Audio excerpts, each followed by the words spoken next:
heard it through the kitchen door. 3 words that erased 15 years of silence, sacrifice, and unconditional love. Old burden.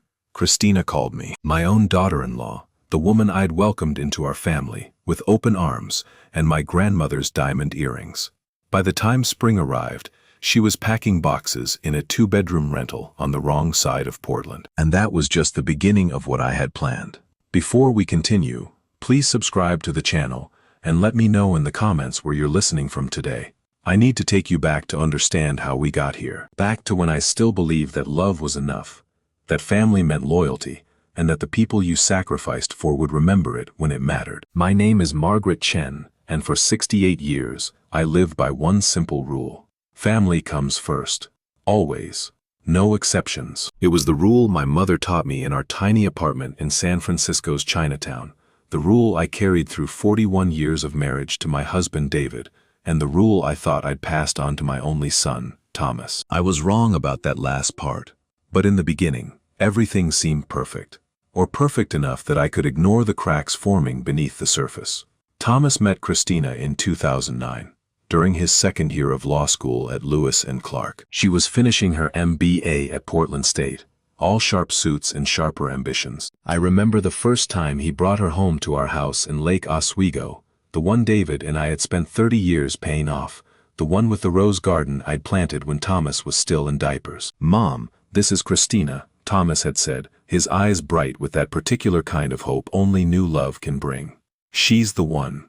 Christina had smiled at me then, all perfect teeth and designer perfume. "Mrs. Chen, I've heard so much about you. Thomas says you make the best xiao longbao in Oregon." I'd laughed, charmed by her flattery despite myself. "Call me Margaret, please. And I'll teach you the recipe, if you'd like." She never asked for that lesson. Not once in 15 years. But I didn't notice the small things back then. I was too busy being happy, too grateful that my son had found someone who seemed to adore him. David was already showing signs of the heart condition that would take him 4 years later, and I needed, to believe that Thomas would be taken care of when I was gone. The wedding cost $47,000. David and I paid for most of it, of course. Christina's parents contributed $5,000, and a list of demands about the venue, the flowers, and the photographer they insisted on hiring. I smiled through all of it, writing checks and biting my tongue. "She's just particular," David said to me one night, after Christina had rejected my suggestion for the reception menu. "Young people are like that now, it doesn't mean anything." I wanted to believe him, so I did. After David passed in 2013, I threw myself into being the perfect mother-in-law. I babysat whenever Christina needed a break. I cooked meals and froze them in labeled containers so she wouldn't have to worry about dinner after long days at work. When my granddaughter Emily was born in 2015, I was there in the delivery room, holding Christina's hand while Thomas paced the hallway. "Thank you, Margaret," Christina had whispered, exhausted and tearful, as I placed Emily in her arms for the first time. "I couldn't have done this without you." Those words meant everything to me. I replayed them in my mind for years. Proof that I mattered, that my sacrifices were seen and appreciated. When their son Jason arrived 2 years later, I was there again. Same hospital, same role, same grateful words from Christina. I started spending 3 days a week at their house in West Lynn, a beautiful 4-bedroom colonial that Thomas and Christina had bought with my help. $85,000 from David's life insurance for the down payment, though we never spoke about it directly. "We'll pay you back, Mom," Thomas had promised when I handed over the check. "As soon as we're more established." That was 8 years ago. I never saw a penny of it, and I never asked. That's not what family does. Instead, I watched my grandchildren grow. I taught Emily to read before kindergarten, sitting with her for hours in the sunroom while Christina attended her networking events, and Thomas worked late at his firm. I walked Jason to his first day of preschool, holding his tiny hand while Christina took photos for her Instagram. Every birthday, every holiday, every school play and soccer game, I was there. Present. Available. Invisible in all the ways that mattered to Christina, essential in all the ways that didn't. The first real warning sign came at Thanksgiving 3 years ago. I was in the kitchen at 6 a.m., preparing the turkey the way David's mother had taught me, when Christina walked in wearing silk pajamas that probably cost more than my monthly grocery budget. "Margaret," She didn't smile. We need to talk about the sleeping arrangements. I looked up from the bird, hands covered in butter and herbs. What about them? My parents are coming this year. They'll need the guest room. Of course, I can sleep on the air mattress in the study. That's no problem. Christina's lip curled slightly. Actually, we were thinking you might be more comfortable at home this year. You know, in your own bed. You could come for dinner and then. She let the sentence trail off, but I understood. After 3 years of staying the entire Thanksgiving weekend, helping with cooking and cleaning and childcare, I was being asked to leave. The kids will be disappointed, I said quietly. The kids will be fine. They're getting older now. They don't need as much supervision. I finished the turkey. I served the meal. I smiled at Christina's parents, Harold and Diane, who summered in Martha's Vineyard and never remembered my name correctly. And I drove home alone at 8 p.m. The leftovers Christina had grudgingly packed, sitting untouched on my passenger seat. Thomas called the next day to apologize. It's just Christina's family dynamics, he explained. Her parents are very particular about their space. It's not personal, Mom. Not personal. I'd given them $85,000 and 8 years of free childcare, and being asked to leave my own grandchildren's holiday dinner wasn't personal. I should have said something then. I should have drawn a line, established boundaries, demanded the respect I'd earned through years of quiet service. Instead, I said, I understand, sweetheart. Whatever makes Christina comfortable. That's who I was back then. The woman who understood. The woman who made everyone comfortable except herself. The requests accelerated after that Thanksgiving. Small at first, easy to rationalize. Could I pick up Emily from piano lessons on Tuesdays? Of course. Could I take Jason to his allergist appointments? No problem. Could I watch both kids for a long weekend while Christina and Thomas went to Napa? I'd love to. The checks accelerated too. Private school tuition when Christina decided public school wasn't rigorous enough. $18,000 a year, which I covered for both children without being asked. Just a mention from Thomas that they were stretched thin, and a meaningful look that said everything words didn't. Summer camps. Sports equipment. The endless parade of activities that upper-middle-class children apparently required to become successful adults. I funded it all from David's pension and my savings, watching my retirement account shrink while Christina's closet expanded. $3,200 for Emily's traveling soccer team. $4,500 for Jason's robotics program. $2,800 for Christina's essential kitchen renovation. Because apparently the granite countertops I'd helped them install 5 years earlier were dated. I kept a mental tally, though I never wrote it down. Writing it down would have meant admitting what I was becoming. Not a mother, not a grandmother, but a resource to be managed and eventually discarded. The Tuesday that changed everything started like any other. December 3rd, 2024. I'd driven the 40 minutes from Lake Oswego to their house in West Lynn to watch the kids while Christina attended her book club and Thomas worked late on a case. Emily, now 9, was practicing piano in the living room. Jason, 7, was building something elaborate with Legos in his room. The house smelled like the chicken soup I'd made from scratch, simmering on the stove for their dinner. I was invisible, exactly where they wanted me. Around 8 p.m. I heard the garage door open. Christina's Mercedes, the one Thomas had bought her for their 10th anniversary, $62,000 that I suspected had come partly from my contributions to their down payment, pulled into its spot. I expected her to come straight to the kitchen, maybe thank me for the soup, definitely hand me a list of things she needed done before the weekend. Instead, I heard her voice in the hallway, talking on her phone. No, I understand completely. We're working on it. She didn't know I'd moved to the study to fold the laundry I'd washed. The door was open just a crack, not enough for her to notice, but enough for me to hear.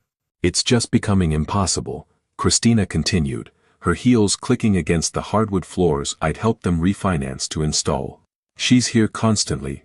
The kids are getting older, they don't need a babysitter anymore. But try telling Thomas that. He's got this ridiculous guilt complex about his mother.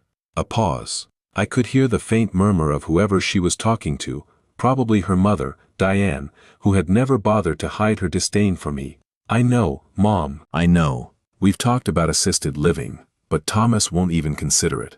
Says she's perfectly healthy and independent. Christina laughed, a sharp sound that cut through me. Independent. She can barely drive at night anymore. And the way she hovers over the kids, it's suffocating. Emily told me she's embarrassed to have friends over when Margaret is here. I stopped folding. My hands went still on one of Jason's t-shirts, the one with dinosaurs that I bought him last Christmas. The real problem is the house, Christina continued. You know she's sitting on at least $800,000 in equity. That Lake Oswego property has tripled in value since they bought it. If we could just convince her to sell and move somewhere smaller.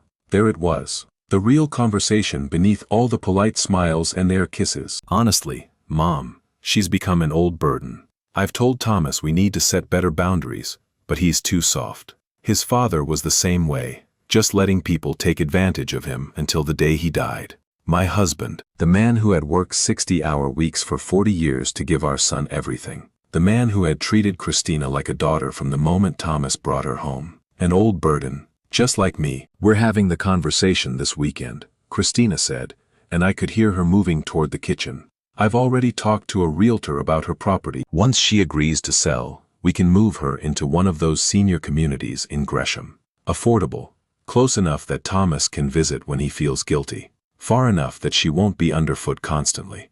I heard the lid lift off the soup pot. She made dinner at least. I'll give her that. The woman can cook. Too bad that's the only useful thing about her anymore. She laughed again, and somewhere in the house, my heart finished breaking. I don't remember driving home that night. I must have said good night to the children. Must have smiled at Christina when she finally appeared in the study doorway with her phone call completed.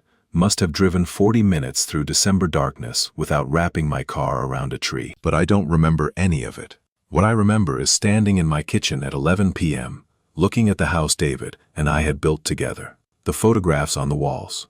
The garden visible through the window, dormant now but ready to bloom again in spring. The life we created together, brick by brick, year by year, sacrifice by sacrifice. $800,000 in equity. That's what I was worth to Christina. Not the years of love, not the hours of childcare, not the tens of thousands of dollars I'd poured into their comfortable existence. Just a number on a real estate listing. Old burden. The words echoed in my skull, bouncing off memories of every check I'd written, every holiday I'd cooked, every time I'd bitten my tongue when Christina corrected my English or rolled her eyes at my suggestions. I'd spent 15 years trying to earn her love. 15 years believing that if I was just helpful enough, just quiet enough, just generous enough, she would finally see me as family instead of an obstacle. I was done believing. I walked to my desk, pulled out the folder I kept in the bottom drawer. Legal documents, mostly. The deed to my house. The paperwork for my investment accounts. The life insurance policy David had left me. And underneath it all, the promissory note Thomas had signed 8 years ago, the one acknowledging the $85,000 loan for their down payment, the one we'd both pretended didn't exist. I spread the documents across my desk and reached for my phone. It was 11:47 p.m., too late to call anyone reasonable. But Frank Morrison, my estate attorney, had given me his personal cell years ago. For emergencies, he'd said, "You never know when you'll need someone on your side." I dialed the number. "Margaret?" Frank's voice was groggy but alert. "Is everything okay?" "No," I said, surprised by how steady my voice sounded. "It's not. I need to make some changes to my will. And I need to understand my options regarding a family loan that was never repaid." A long pause. Then, "I can be at your house tomorrow morning. Say, 9 a.m. I'll have coffee ready." I hung up and looked around my kitchen one more time. The house suddenly felt different. Not smaller, but clearer. Like a weight I hadn't known I was carrying had finally started to lift. Christina wanted to put me in a senior home and sell my house. She called me an old burden, a useful cook with nothing else to offer. She convinced my son that his father, my David, my heart, had been weak for loving his family. She was about to learn what a real burden looked like. Frank Morrison arrived at exactly 9:03 a.m., carrying a leather briefcase that had seen better decades, and wearing the same rumpled suit he'd worn to David's funeral 11 years ago. Some things in life were constant. Frank's wardrobe was one of them. "You sounded different on the phone last night," he said, settling into the chair across from my kitchen table. "Determined. I haven't heard that voice from you since David's estate settlement." I poured him coffee, black, 2 sugars, the way he'd taken it for the 23 years he'd been our family attorney. "I've been asleep for a long time, Frank. I'm awake now." He studied me over the rim of his mug. Frank was 74, 3 years my senior, with the kind of face that had seen too many family disputes to be surprised by anything. "Tell me what happened." So I did. Every word Christina had said on that phone call.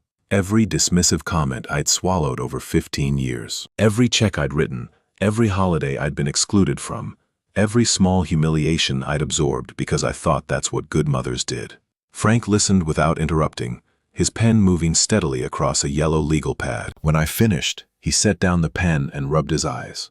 "Margaret, I need to ask you something, and I need you to be completely honest with me. Of course.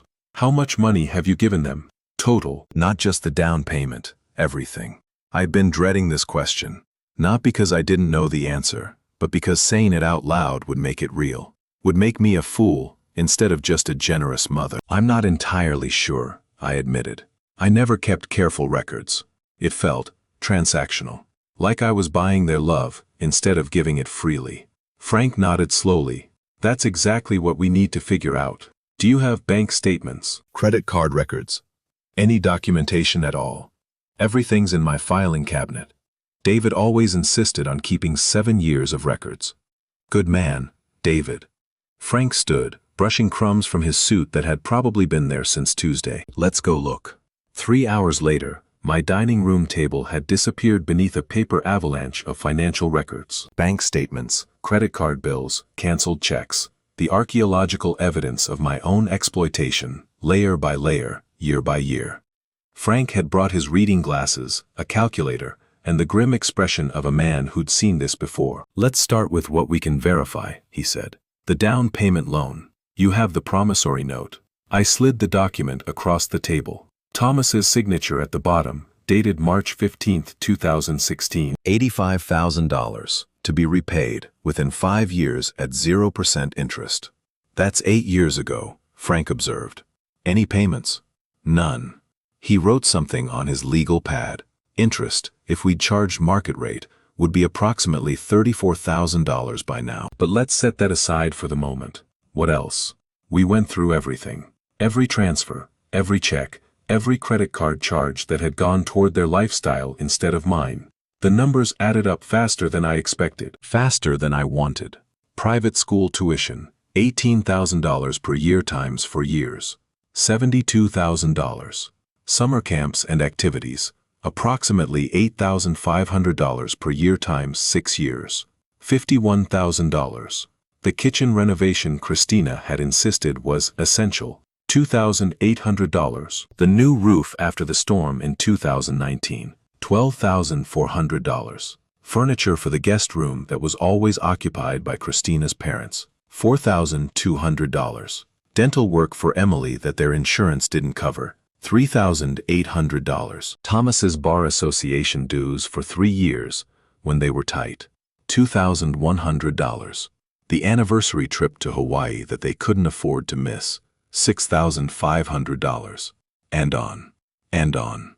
And on. By 2 p.m., Frank set down his calculator and looked at me with something I'd never seen in his eyes before.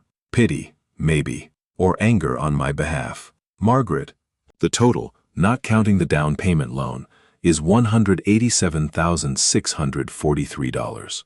I stared at the number on his legal pad. It didn't seem real. It couldn't be real. "Add the $85,000 loan," Frank continued, "and we're at $272,643. Add theoretical interest on that loan, and we're approaching $307,000. $300,000. More than David and I had spent on our first house. More than I'd expected to leave as inheritance for my grandchildren. Gone. Just gone." "I'm an idiot," I whispered. "No." Frank's voice was sharp. "You're a mother who loved her son. There's a difference." He gathered the documents into a neat pile. "The question now is what you want to do about it. What can I do?" Most of those were gifts. I can't exactly ask for birthday presents back. The down payment wasn't a gift. It was a loan. Documented, signed, with a repayment schedule they ignored. "That's $85,000 plus interest that they legally owe you." He tapped the promissory note. "This is enforceable, Margaret. If you want to pursue it. I thought about Christina's voice on the phone. Old burden. The way she'd laughed about David, about me, about the family we'd built. I want to pursue it. Frank nodded, unsurprised. There's something else you should consider. Your estate plan, the will we drew up after David passed. Do you remember what it says? I did. Everything split evenly between Thomas and any future grandchildren, held in trust until they turned 25. Christina wasn't mentioned by name, but as Thomas's wife, she would effectively control his share until it passed to Emily and Jason. I want to change it, I said. All of it. I thought you might. Frank pulled out a fresh legal pad. Let's talk about your options. That evening, after Frank left with a folder full of documents and a list of next steps, I sat alone in my kitchen and did something I hadn't done in years. I called my sister. Helen lived in Sacramento, 3 hours away by plane, and a lifetime away in terms of our relationship. We drifted apart after David died. My fault, mostly. I'd been so focused on Thomas and Christina and the grandchildren that I'd let my own sibling become a stranger. She answered on the 4th ring. Margaret, is everything okay? No, I said, and the tears I'd been holding back finally came. Helen, I've made a terrible mistake. Several terrible mistakes. And I need to tell someone who isn't going to charge me by the hour. I heard her sit down, heard the creak of the old rocking chair she'd inherited from our mother. Tell me everything. So I did. For the second time that day, I laid out 15 years of slow-motion betrayal, every humiliating detail, every dollar I'd thrown into the bottomless pit of Christina's expectations. Helen listened without interrupting, just like Frank had. But where Frank had been clinical, professional, Helen was silent in a different way. The silence of a sister who'd watched from a distance and suspected something was wrong, but never knew how to say it. I tried to tell you, she said finally, when I talked myself hoarse. After David's funeral, remember, I said Christina seemed calculating. You told me I was being judgmental. I remember. I wiped my eyes with a dish towel. You were right. I should have listened. Honey, you were grieving. And Thomas was all you had left of David. Of course you wanted to believe his wife was wonderful. Helen paused. What are you going to do now? Frank is drawing up a new will. And there's a loan document, $85,000 that Thomas never repaid. We're going to demand payment. Good. Helen's voice hardened. It's about time someone held them accountable. But Margaret, you need to be prepared. Thomas might choose Christina over you. He's been doing it for 15 years. The words stung because they were true. I thought about my son's face the last time I'd seen him. Distracted, tired, already looking past me toward whatever crisis Christina had manufactured to keep him busy. When was the last time he'd really seen me? When was the last time he'd asked how I was doing, not because he needed something, but because he cared? I couldn't remember. I know, I said quietly, but I have to try. For David's memory, if nothing else. He would never have let things get this far. No, Helen agreed. He wouldn't have. But you're doing something about it now. That's what matters. After we hung up, I poured myself a glass of wine, the expensive Pinot Noir I'd been saving for a special occasion, and sat on my back porch, watching the December stars appear one by one. Tomorrow, Frank would file the paperwork to demand repayment of the loan.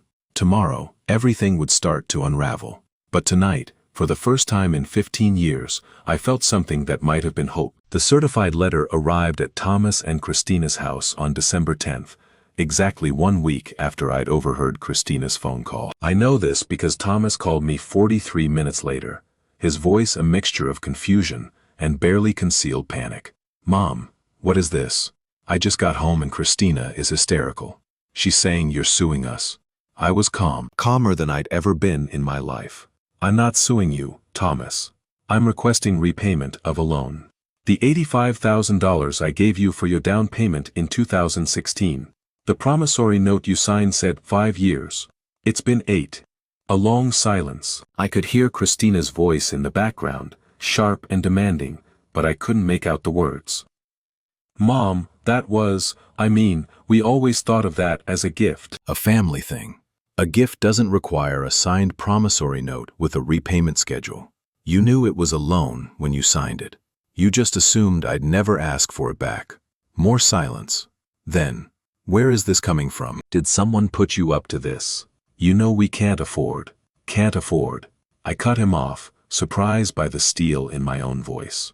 Thomas, I've given you and Christina over $270,000 in the last 8 years.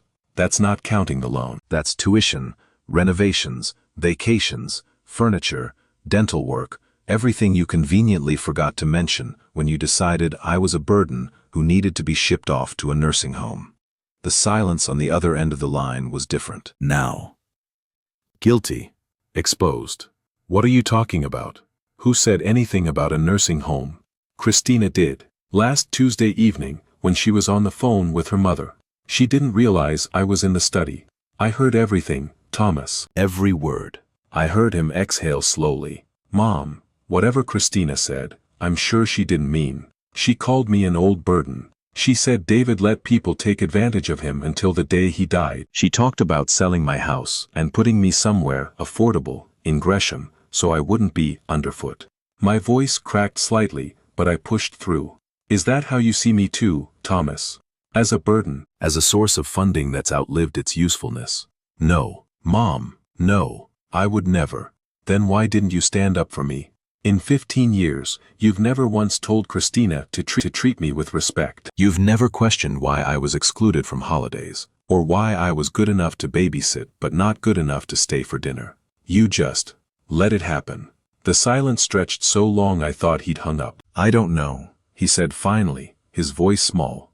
I don't know why I let it happen. Christina she has very strong opinions. It was easier to just sacrifice your mother to keep your wife happy. He didn't answer. He didn't have to. The loan is due in 30 days, I said quietly. $85,000 plus 8 years of interest at market rate.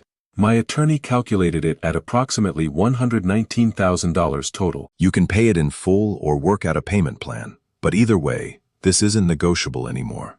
Mom, we don't have that kind of money. The kids' tuition alone is the tuition I've been paying. That ends too, Thomas. As of January 1st, their education is your responsibility, just like it should have been all along. You can't be serious. I've never been more serious in my life. I closed my eyes, thinking of David, of the life we'd built together, of the son we'd raised who'd somehow become a stranger. I love you, Thomas. I'll always love you. But I'm done being taken for granted. I'm done being invisible. And I'm done funding a lifestyle that comes with the condition that I disappear. I hung up before he could respond. 2 hours later, Christina called. I let it go to voicemail. Her message was exactly what I expected. Cold, threatening, designed to intimidate. Margaret, this is Christina. I don't know what kind of game you're playing, but it needs to stop immediately. Thomas is devastated. The children are confused. And frankly, this kind of erratic behavior suggests you might need a cognitive assessment. I'm going to recommend Thomas contact Adult Protective Services to evaluate your mental state. A woman your age, making threats, demanding money you gave as gifts years ago. It's concerning. Very concerning. We'll be in touch through our attorney. I saved the message. Then I called Frank and played it for him. That's exactly what I expected, he said, sounding almost amused. The elder abuse card. It's Christina's first move, because it's designed to put you on the defensive, make you doubt yourself, make you worry about being declared incompetent. Should I be worried? Margaret, you're 68 years old. You live independently, manage your own finances, drive yourself everywhere, and volunteer at the library 3 days a week. You have no history of cognitive issues and no medical conditions that would suggest impairment. If Christina wants to pursue a competency evaluation, she's welcome to waste her money. Any judge will see exactly what this is. Retaliation from a daughter-in-law who's been exposed. I felt something loosen in my chest. So what do I do now? Nothing. You wait. They have 30 days to respond to the loan demand. In the meantime, I'd suggest documenting everything. Save every voicemail, every text message, every email. If Christina wants to escalate this into a legal battle, we'll have plenty of ammunition.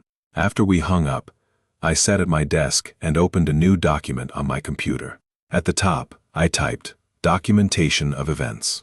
Below it, I began to write. Every conversation, every amount, every date I could remember. The Christmas dinners I'd been excluded from. The comments Christina had made about my cooking, my English, my hovering. The slow, systematic campaign to erase me from my own family. The document grew to 3 pages, then 5, then 8. By midnight, I had a comprehensive record of 15 years of disrespect, manipulation, and financial exploitation. Reading it all in one place, I was amazed I'd tolerated it for so long. But that woman was gone now. The Margaret who smiled and wrote checks and pretended not to notice when Christina looked through her like she was invisible. She died last Tuesday, listening through a cracked door. The woman who remained was someone different. Someone Christina had never met. Someone who was just getting started. The call from Adult Protective Services came on December 14th, a Saturday morning when I was watering my orchids and trying to pretend my life hadn't imploded. Mrs. Chen? This is Rachel Okonkwo from Multnomah County Adult Protective Services. We've received a report concerning your welfare, and I'd like to schedule a home visit. I set down my watering can, my hand suddenly unsteady. A report from whom? I'm not at liberty to disclose that information, ma'am. But I want to assure you, this is a routine wellness check. Nothing to be alarmed about. Christina had actually done it. She'd weaponized elder care services against me, turned my age into a liability, my independence into evidence of delusion. When would you like to come? I asked, keeping my voice neutral. Would Monday at 10 a.m. work for you? That would be fine. I'll have coffee ready. After I hung up, I stood in my kitchen for a long moment, looking at the house I'd lived in for 34 years. Every corner held memories. David teaching Thomas to ride a bike in the driveway. Christmas mornings with wrapping paper scattered across the living room floor. The roses I'd planted the year Thomas was born, still blooming every summer despite everything. Christina wanted to take this from me. She wanted to label me incompetent, seize control of my assets, and ship me off to some facility where I'd spend my remaining years staring at institutional walls while she redecorated my house for resale. I picked up my phone and called Frank. APS is coming Monday, I said. Christina filed a report. Frank sighed heavily. Faster than I expected. She's scared. Margaret, that's a good sign, actually. Scared people make mistakes. What do I do? Be yourself. Be calm, coherent, and welcoming. Show them your calendar, your medication organizer, your checkbook, all the evidence that you're managing your life perfectly well. And Margaret, yes, have your documentation ready. Not to show them. That would seem defensive. But if they ask about the family situation, be honest. APS. Investigators are trained to recognize financial exploitation. Christina may have just handed us an unexpected ally. I spent the weekend preparing. Not cleaning. My house was already clean, a habit from decades of David's military background, but organizing. I laid out my monthly calendar with its library volunteer shifts and doctor's appointments. I prepared a folder with my recent bank statements, prescription records, and utility bills, all paid on time. I even baked lemon squares because offering food to visitors was what Margaret Chen did, competent or not. On Sunday afternoon, while I was reviewing my documentation for the 100th time, my doorbell rang. I wasn't expecting anyone. Thomas hadn't called since our conversation 4 days earlier, and Christina certainly wasn't going to show up in person. I approached the door cautiously, peering through the peephole. A woman stood on my porch. Mid-50s, silver-streaked hair pulled back in a practical ponytail, wearing a wool coat that had seen better winters. She held a casserole dish covered in aluminum foil. I didn't recognize her. I opened the door halfway, keeping the chain on. Can I help you? Mrs. Chen? Margaret Chen? The woman's voice carried a slight tremor. My name is Patricia Holloway. I used to be Patricia Holloway Brennan. I was married to Christina's brother, Daniel. Christina's brother. I knew she had a brother somewhere. Seattle, I thought, or maybe Tacoma. He'd been at the wedding, but had disappeared from family gatherings shortly after. I'd never thought to ask why. I'm sorry, I said carefully. Have we met before? Once. At Thomas and Christina's wedding.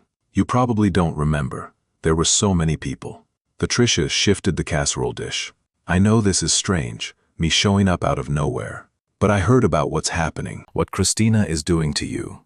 And I thought you should know you're not alone. Something in her voice made me undo the chain.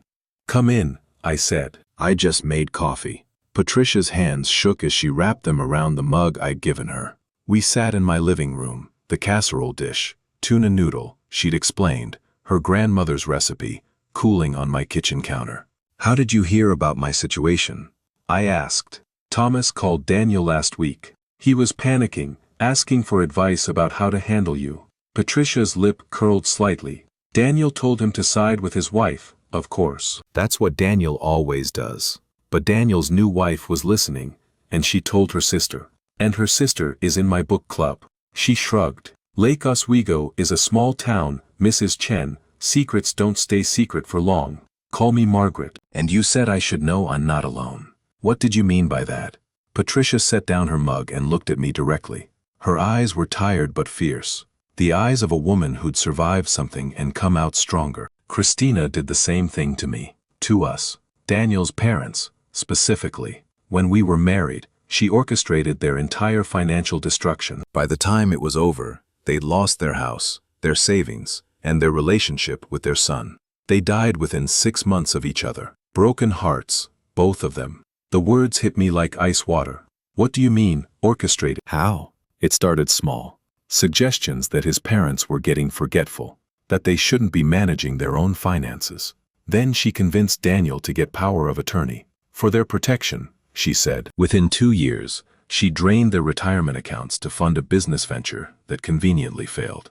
When they tried to fight back, she had them declared mentally incompetent. Patricia's voice cracked. They were in their 70s, sharp as tacks, both of them. But Christina had doctors in her pocket, lawyers who owed favors to her father. She destroyed them, Margaret. And when I tried to help them, she destroyed my marriage too. I felt sick. The tuna casserole smell drifting from the kitchen suddenly seemed nauseating. How much did she take from them? 340,000. Their entire life savings, plus the equity from their house. She told Daniel it was going into a real estate investment. The money just disappeared. And when I demanded an accounting, when I threatened to go to the authorities, Christina told Daniel I was mentally unstable, that I was jealous of their family's success, that I needed professional help. And Daniel believed her. Daniel believes whatever Christina tells him to believe. That's how she works, Margaret. She finds weak men and molds them. Thomas is the same way. I saw it at the wedding. The way he looked at her like she was the sun, and he was just lucky to orbit nearby. Patricia reached across and gripped my hand. That's why I came here today. Because I know what she's capable of. And I don't want you to end up like Daniel's parents. Like me. What happened to you? Patricia laughed bitterly. Divorced. Discredited. I lost my job at the hospital because Christina's mother made calls to the board. I had to start over completely. New city, new career, new everything. It took me 8 years to rebuild my life. She squeezed my hand tighter. But I kept records, Margaret. Everything Christina and Daniel did, every dollar they took, every lie they told. I couldn't use it then. I didn't have the resources to fight them. But maybe now. Maybe now what? Patricia's eyes met mine. Maybe now we have each other. We talked for 3 hours. Patricia showed me documents on her phone, bank statements, emails between Daniel and his parents, records of the investment that had evaporated into thin air. The pattern was identical to what Christina was attempting with me. The slow isolation, the financial dependence, the competency threats when the victim started pushing back.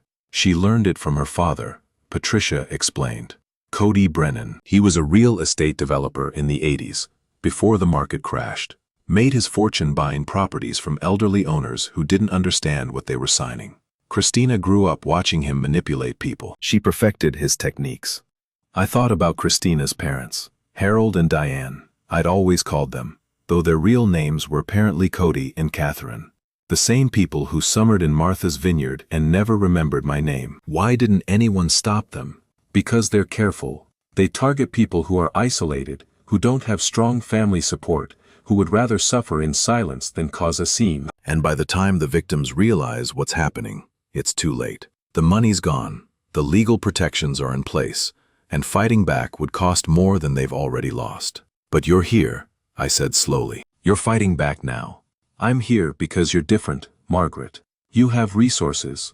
You have a documented loan. You have an attorney who isn't in their pocket, and most importantly, Patricia smiled grimly. You caught her early, before she could put the legal infrastructure in place. She's exposed right now, vulnerable. If you push hard enough, fast enough, you might be able to take her down. Take her down how? By proving a pattern. 1 victim is a family dispute. 2 victims is a coincidence. But 3, 4, that's criminal fraud, Margaret. That's elder abuse on a scale that prosecutors actually care about. I stared at her. Are you saying there are other victims? I'm saying that Christina and Daniel have been doing this for 20 years. Their parents were just the first. There have been others. I've tracked at least 2 more, though I never had enough evidence to prove anything. But if we work together, if we combine our documentation, Patricia leaned forward. We could destroy her. Not just stop her from taking your house. We could end her. The doorbell rang, making us both jump. I glanced at my watch. 5:47 p.m. I wasn't expecting anyone. Are you okay? Patricia whispered. I walked to the door and peered through the peephole. Thomas stood on my porch, shoulders hunched against the December cold. Behind him, visible in the driveway, Christina sat in their Mercedes with the engine running, watching. It's my son, I said quietly. And Christina's in the car. Patricia stood quickly. I should go. She can't know I was here. Not yet. It'll ruin everything. She grabbed her coat and headed toward my back door. Call me tomorrow. After the APS visit. My number's in your phone now. We'll figure out our next move together. She slipped out just as Thomas knocked again, more insistently. I took a breath, smoothed my sweater, and opened the front door. Thomas. This is a surprise. He looked terrible. Dark circles under his eyes, 2 days of stubble on his chin, the rumpled appearance of a man who hadn't slept properly in a week. Mom, we need to talk. Can I come in? I glanced past him at the Mercedes. Christina was staring at my house with an expression I couldn't read from this distance. Of course. But your wife stays in the car. His jaw tightened. Mom. That's not negotiable, Thomas. She called Adult Protective Services on me. She's trying to have me declared incompetent. She's not welcome in my home. For a moment, I thought he would argue. Then his shoulders slumped, and he nodded. Fine, but this isn't her fault. You have to understand that. I stepped aside to let him in, catching one last glimpse of Christina's face through the windshield. Even at this distance, I could see her fury. Good, I thought. Let her wait. Thomas sat on my couch like a stranger, perched on the edge of the cushion, as if he might need to flee at any moment. I sat across from him in David's old armchair, studying my son's face and trying to find the boy I'd raised there. The APS report wasn't Christina's idea, he said without preamble. It was her parents. They're worried about you, Mom. We all are. Worried about what exactly? Your behavior, the sudden demands for money, the accusations, he gestured vaguely. This isn't like you. You've always been so supportive, so understanding. And now suddenly you're threatening us with lawyers and acting like we've done something wrong. I let the silence stretch. Counted to 10, 20. Thomas, how much money have I given you over the past 8 years? He shifted uncomfortably. I don't know exactly. We never really kept track. 272,643. That's not counting the down payment loan. That's just the gifts, tuition, vacations, renovations, all the times you were stretched thin and I made it go away. I kept my voice level. Do you think that's a normal amount for a parent to give an adult child? A child who makes over $200,000 a year as a partner at a law firm. He flinched at the number, but didn't respond. I've been your personal ATM for 15 years, Thomas. And in return, I've been excluded from holidays, condescended to by your wife, and talked about behind my back like I'm some kind of embarrassing relative you wish would disappear. I leaned forward. So when you ask what's changed, the answer is, I finally woke up. Mom, that's not fair. We've never excluded you. Thanksgiving 2021. Christina asked me to leave before dinner because her parents wanted the guest room. That was one time. Christmas 2022. I wasn't invited at all. You told me you were keeping it small that year. Then I saw the photos on Christina's Instagram. 12 people at your table, including neighbors I've never met. Thomas's face reddened. Christina has certain expectations about the holidays. Easter 2023. I drove 2 hours to bring the kids' baskets, and Christina met me at the door to take them. She didn't invite me in. My own grandchildren watched from the window while I was turned away on their front porch. That wasn't. He stopped. Swallowed. I didn't know about that. Of course you didn't. Because you never asked. Because it was easier not to know. I felt something cracking in my chest, but I kept going. Thomas, I overheard Christina on the phone last week. I heard what she said about me. What she said about your father. His face went pale. What did she say about Dad? That he let people take advantage of him until the day he died. That I was an old burden, just like he was. That she wanted to sell my house and put me in a nursing home so I'd be out of the way. For a long moment, Thomas didn't move. I watched several emotions cross his face: shock, disbelief, shame. And underneath them all, something that looked like recognition. She didn't mean it like that, he said finally, but his voice was hollow. Christina says things when she's stressed. Her parents put a lot of pressure on her about appearances and... Stop. The word came out harder than I intended. Stop making excuses for her. Stop explaining away 15 years of cruelty. Just this once, Thomas, be honest with me. Be honest with yourself. Is this the man your father raised you to be? Someone who lets his wife abuse his mother for money? Thomas's eyes filled with tears. He looked away, out the window, toward the Mercedes where Christina was probably timing this visit down to the minute. I don't know who I am anymore, he whispered. I look in the mirror and I don't recognize myself. Everything is Christina. Her schedule, her plans, her expectations. I can't remember the last time I made a decision without wondering what she'd think. That's not love, Thomas. That's control. He nodded slowly, still not meeting my eyes. I know. I think I've known for years, but every time I try to push back he trailed off. She what? She threatens to leave, to take the kids. His voice broke. She says I'd never survive a custody battle, that her father's connections would destroy me professionally, that I'd lose everything. I felt something shift inside me. Anger, yes, at Christina, at the situation, at the years of suffering I could have prevented if I'd only paid attention. But underneath the anger was something else. Pity. For my son. For the prison he built around himself, bar by bar, year by year, until he couldn't see the sky anymore. Thomas. I waited until he looked at me. You're 43 years old. You're a partner at one of the best law firms in Oregon. You have a family, a career, a life that millions of people would envy. And you're being held hostage by a woman who married you for your earning potential and stayed for access to my wallet. It's not that simple. It's exactly that simple. Christina is an abuser. She abused you. She abused me. And if you don't stop her, she'll abuse your children too. Emily is already learning that women control men through manipulation. Jason is learning that his grandmother is disposable. I stood up. I love you, Thomas. I'll always love you, but I will not enable this anymore. And neither should you. He sat in silence for a long moment. Outside, I heard the Mercedes horn tap twice. Christina, impatient. I should go, he said quietly. Yes, you should. I walked him to the door. The APS investigator is coming tomorrow. I want you to know that I'm prepared. I have documentation. I have legal representation. And I have witnesses who can testify to my mental competence. If Christina thinks this is going to be easy, she's wrong. Thomas paused at the threshold. Mom, what witnesses? I smiled. It wasn't a warm smile. I've been doing some research of my own, Thomas. It turns out Christina has done this before, and the people she hurt are still alive, still angry, and very interested in justice. His face went gray. What are you going to do? What I should have done years ago. I opened the door wider. Go back to your wife, Thomas, and tell her I said the game has changed. Rachel Okonkwo arrived at exactly 10 a.m. on Monday, December 16th. She was younger than I'd expected. Mid-30s, maybe, with kind eyes behind practical glasses, and the calm demeanor of someone who'd seen the worst of families and still believed in helping.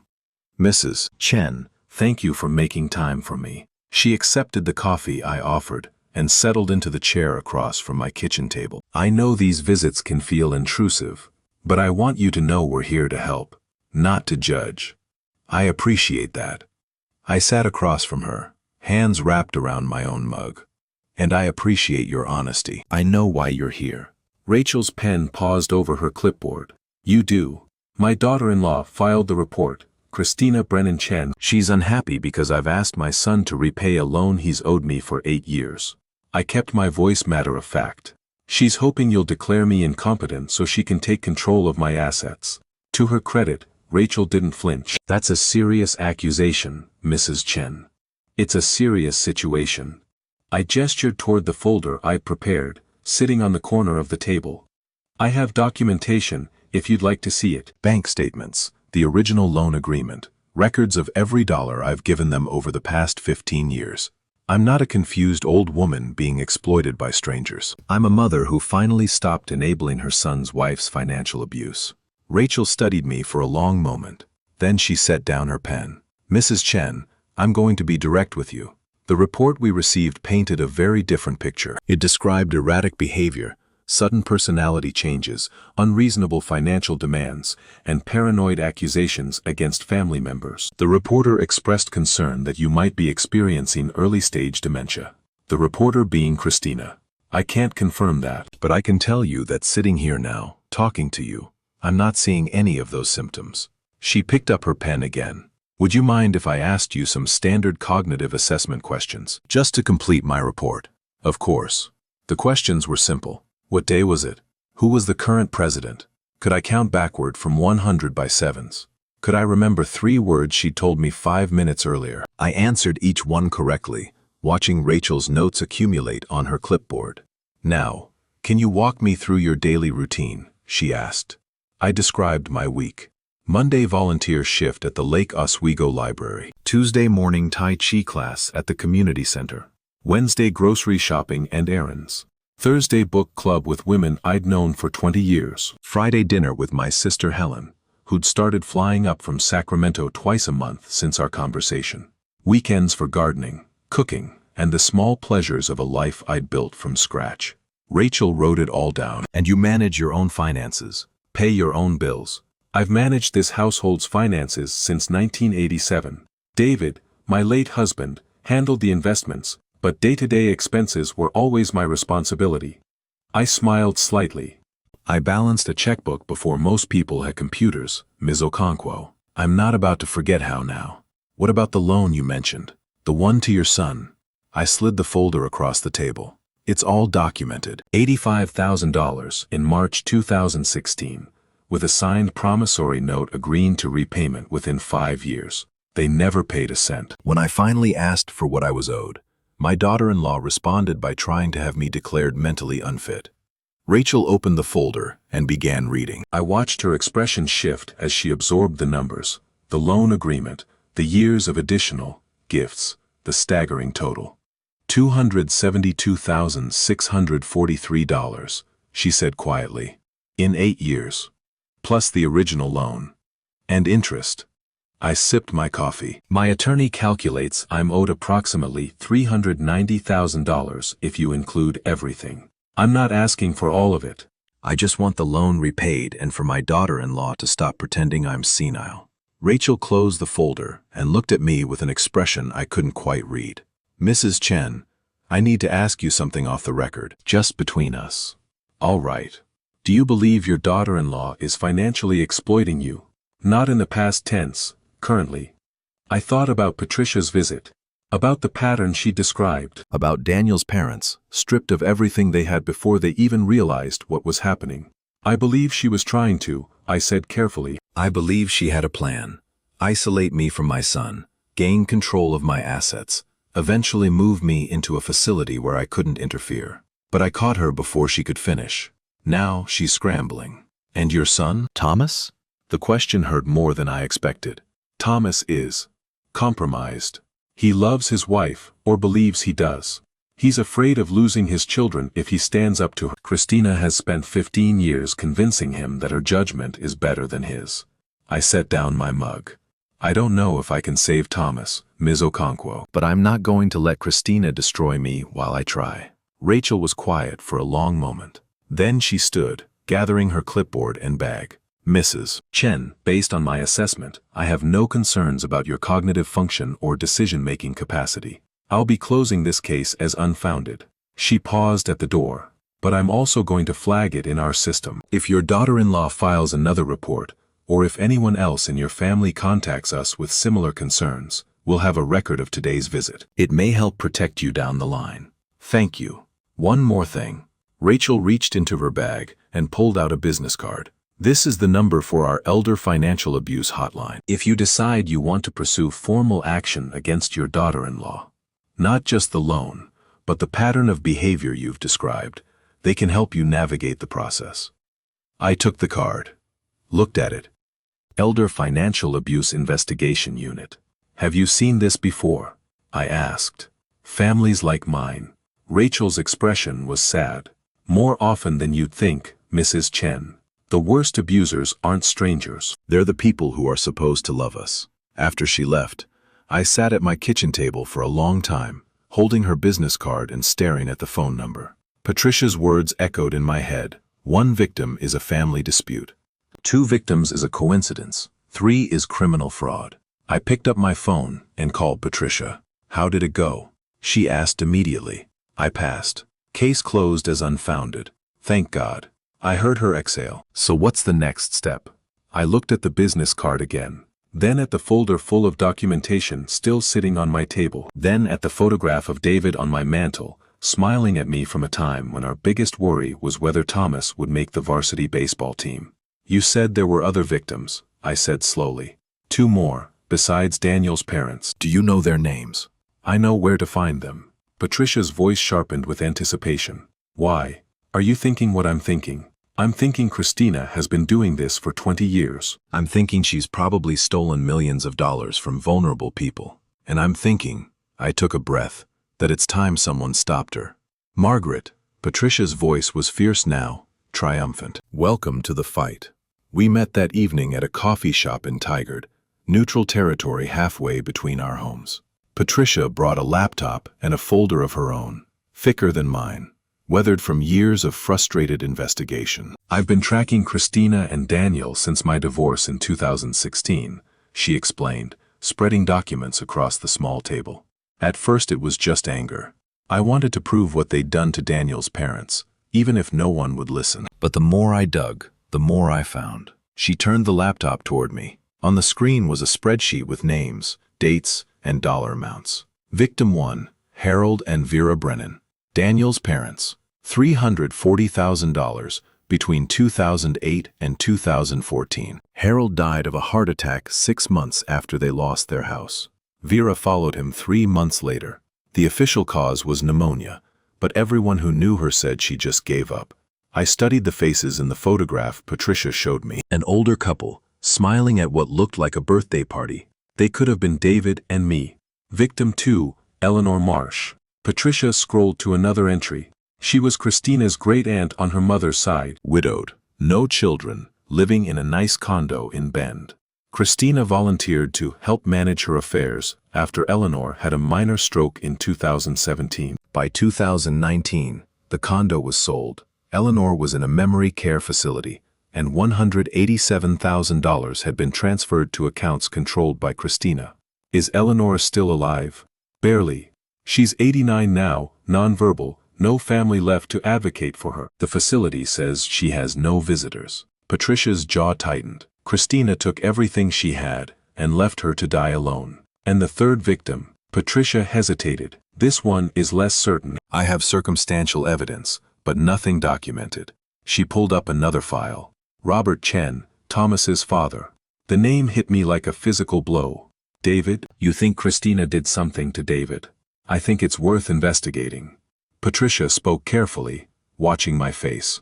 Your husband died of heart failure in 2013, right?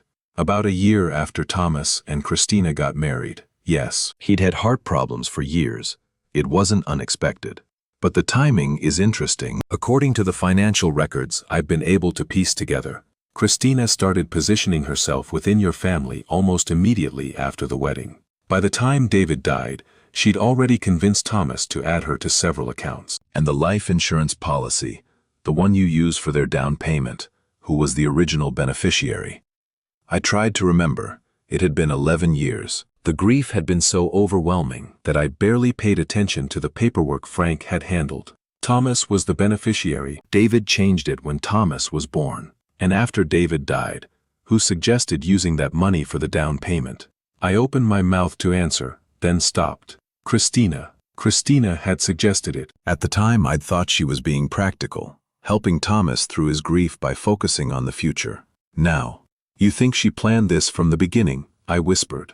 I think Christina saw an opportunity when she met Thomas. A man with aging parents, a comfortable inheritance in his future, and a personality that could be molded. I think she married him specifically because you and David represented a target. Patricia reached across the table and gripped my hand. I'm sorry, Margaret. I know this is hard to hear. But David died of heart failure. It was natural causes. Probably. I'm not suggesting she killed him, Margaret. I'm suggesting she accelerated her plans because of his death. And I'm suggesting that if we look closely at the period between David's death and your first major financial contribution to their household, we might find a pattern of manipulation that started earlier than you realized. I sat back in my chair, feeling dizzy. Everything I thought I understood about the past 15 years was shifting, rearranging itself into something darker and more deliberate. How do we prove any of this? We start with what we can prove.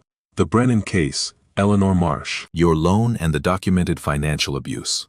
We build a pattern, present it to the right authorities, and let them investigate the rest. Patricia closed her laptop. I've already reached out to a prosecutor I know in the state attorney general's office. She handles elder abuse cases specifically. She's interested, Margaret.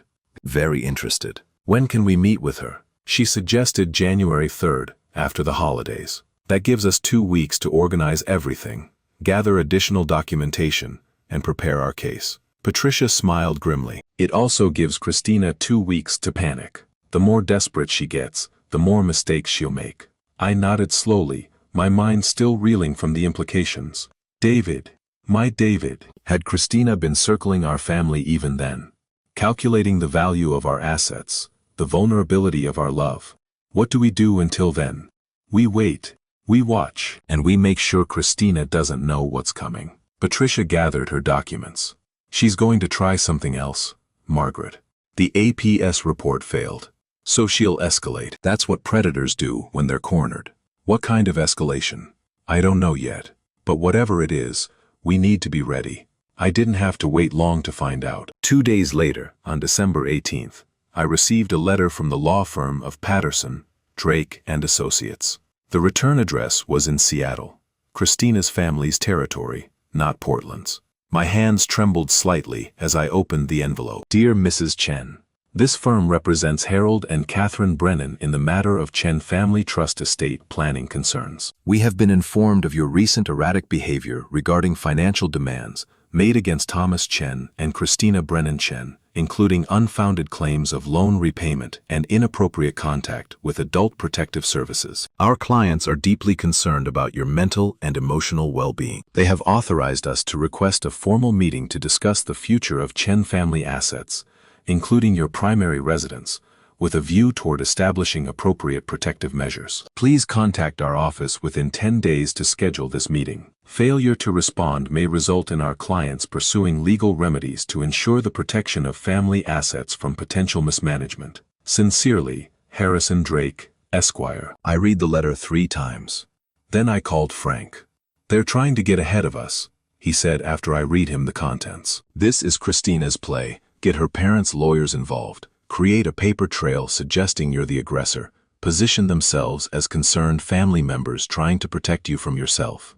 Can they actually do anything? Take my house, control my assets, not without a court order. And they'd need evidence of incapacity to get one, which they don't have. Frank paused. But they can make your life very difficult. Tie you up in legal proceedings, drain your resources with attorney fees, make you so exhausted that you give up and accept whatever terms they offer. That's what they did to Daniel's parents, I said quietly. Patricia told me. They fought for 2 years before they ran out of money and gave up.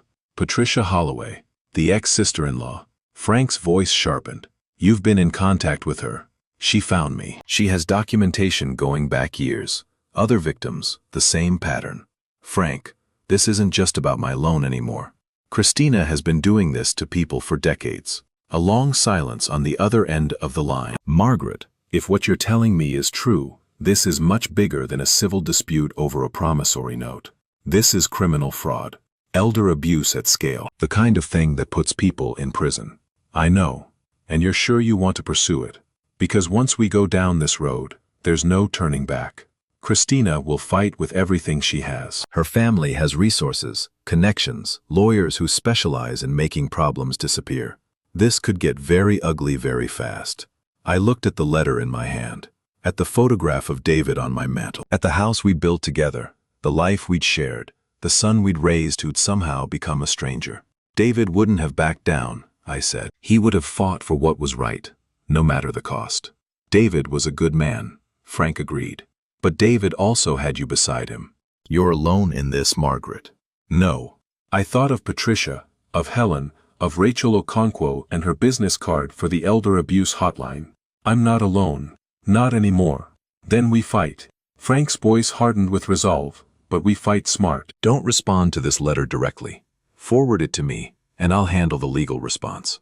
In the meantime, keep documenting everything. Every phone call, every letter, every contact from Christina or her family, and the meeting with the prosecutor, Patricia's contact in the Attorney General's office.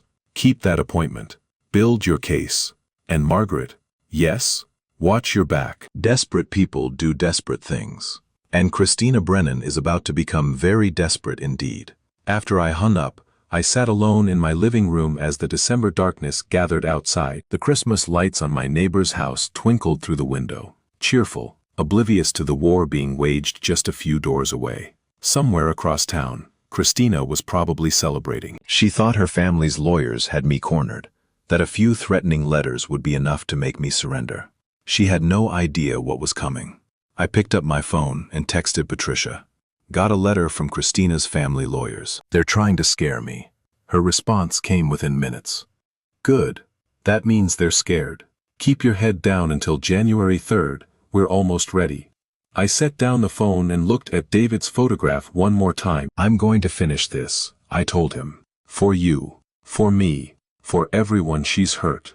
The photograph didn't answer, but somehow, in the quiet of my empty house, I felt like he heard me anyway. Christmas Eve arrived wrapped in fog, and the kind of cold that seeped through walls. I'd planned to spend it quietly, a cup of tea, some old movies, maybe a phone call with Helen. The first Christmas in 15 years where I wasn't cooking for people who didn't want me there. It should have felt lonely. Instead, it felt like freedom. At 4:30 p.m., just as I was settling into my armchair with a blanket and a glass of wine, my doorbell rang. I wasn't expecting anyone. Patricia was with her sister in Eugene. Helen's flight didn't arrive until tomorrow. Frank had sent his holiday wishes via email that morning, professional to the last. Through the peephole, I saw Emily. My granddaughter stood on my porch in the December cold, wearing a thin jacket that wasn't nearly warm enough for the weather. She was alone. No Christina, no Thomas, no Jason visible in the driveway. I opened the door immediately. Emily?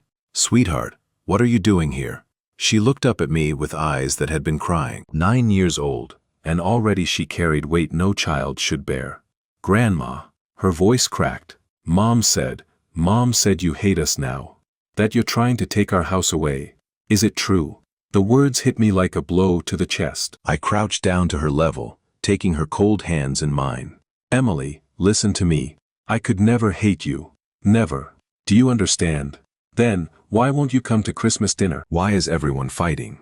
Before I could answer, a car pulled into my driveway. Christina's Mercedes, followed by a second vehicle I didn't recognize. A black SUV with tinted windows. Christina emerged from the Mercedes, her face arranged in an expression of theatrical concern. Thomas climbed out of the passenger side, looking like he'd rather be anywhere else. And from the SUV came Cody and Catherine Brennan, dressed in matching camel coats that probably cost more than my monthly mortgage payment. Emily, Christina's voice carried across the yard, sharp with false worry. There you are.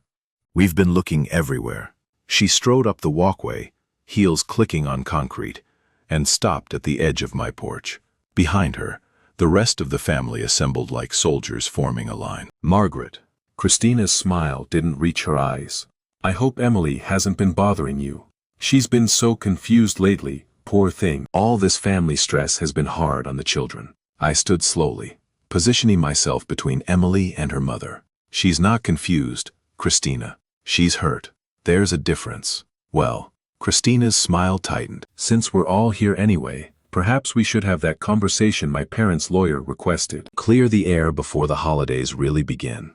I looked at the 4 adults arrayed before me. Christina radiating triumph, Cody and Catherine wearing matching expressions of aristocratic disdain, Thomas staring at the ground like a man waiting for execution.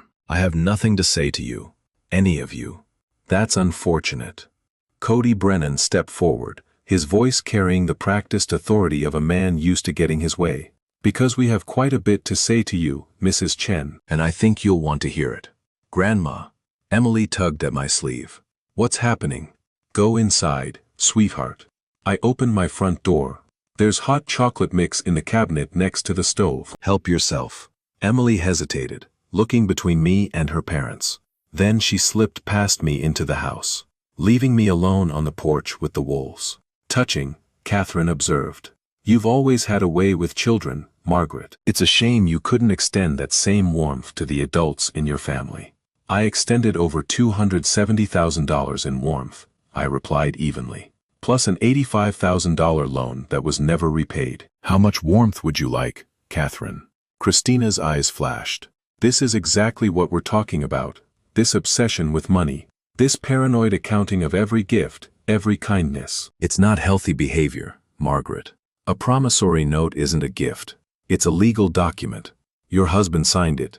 Under your emotional manipulation. Thomas was grieving his father, and you took advantage of that vulnerability to create an obligation he never intended to honor.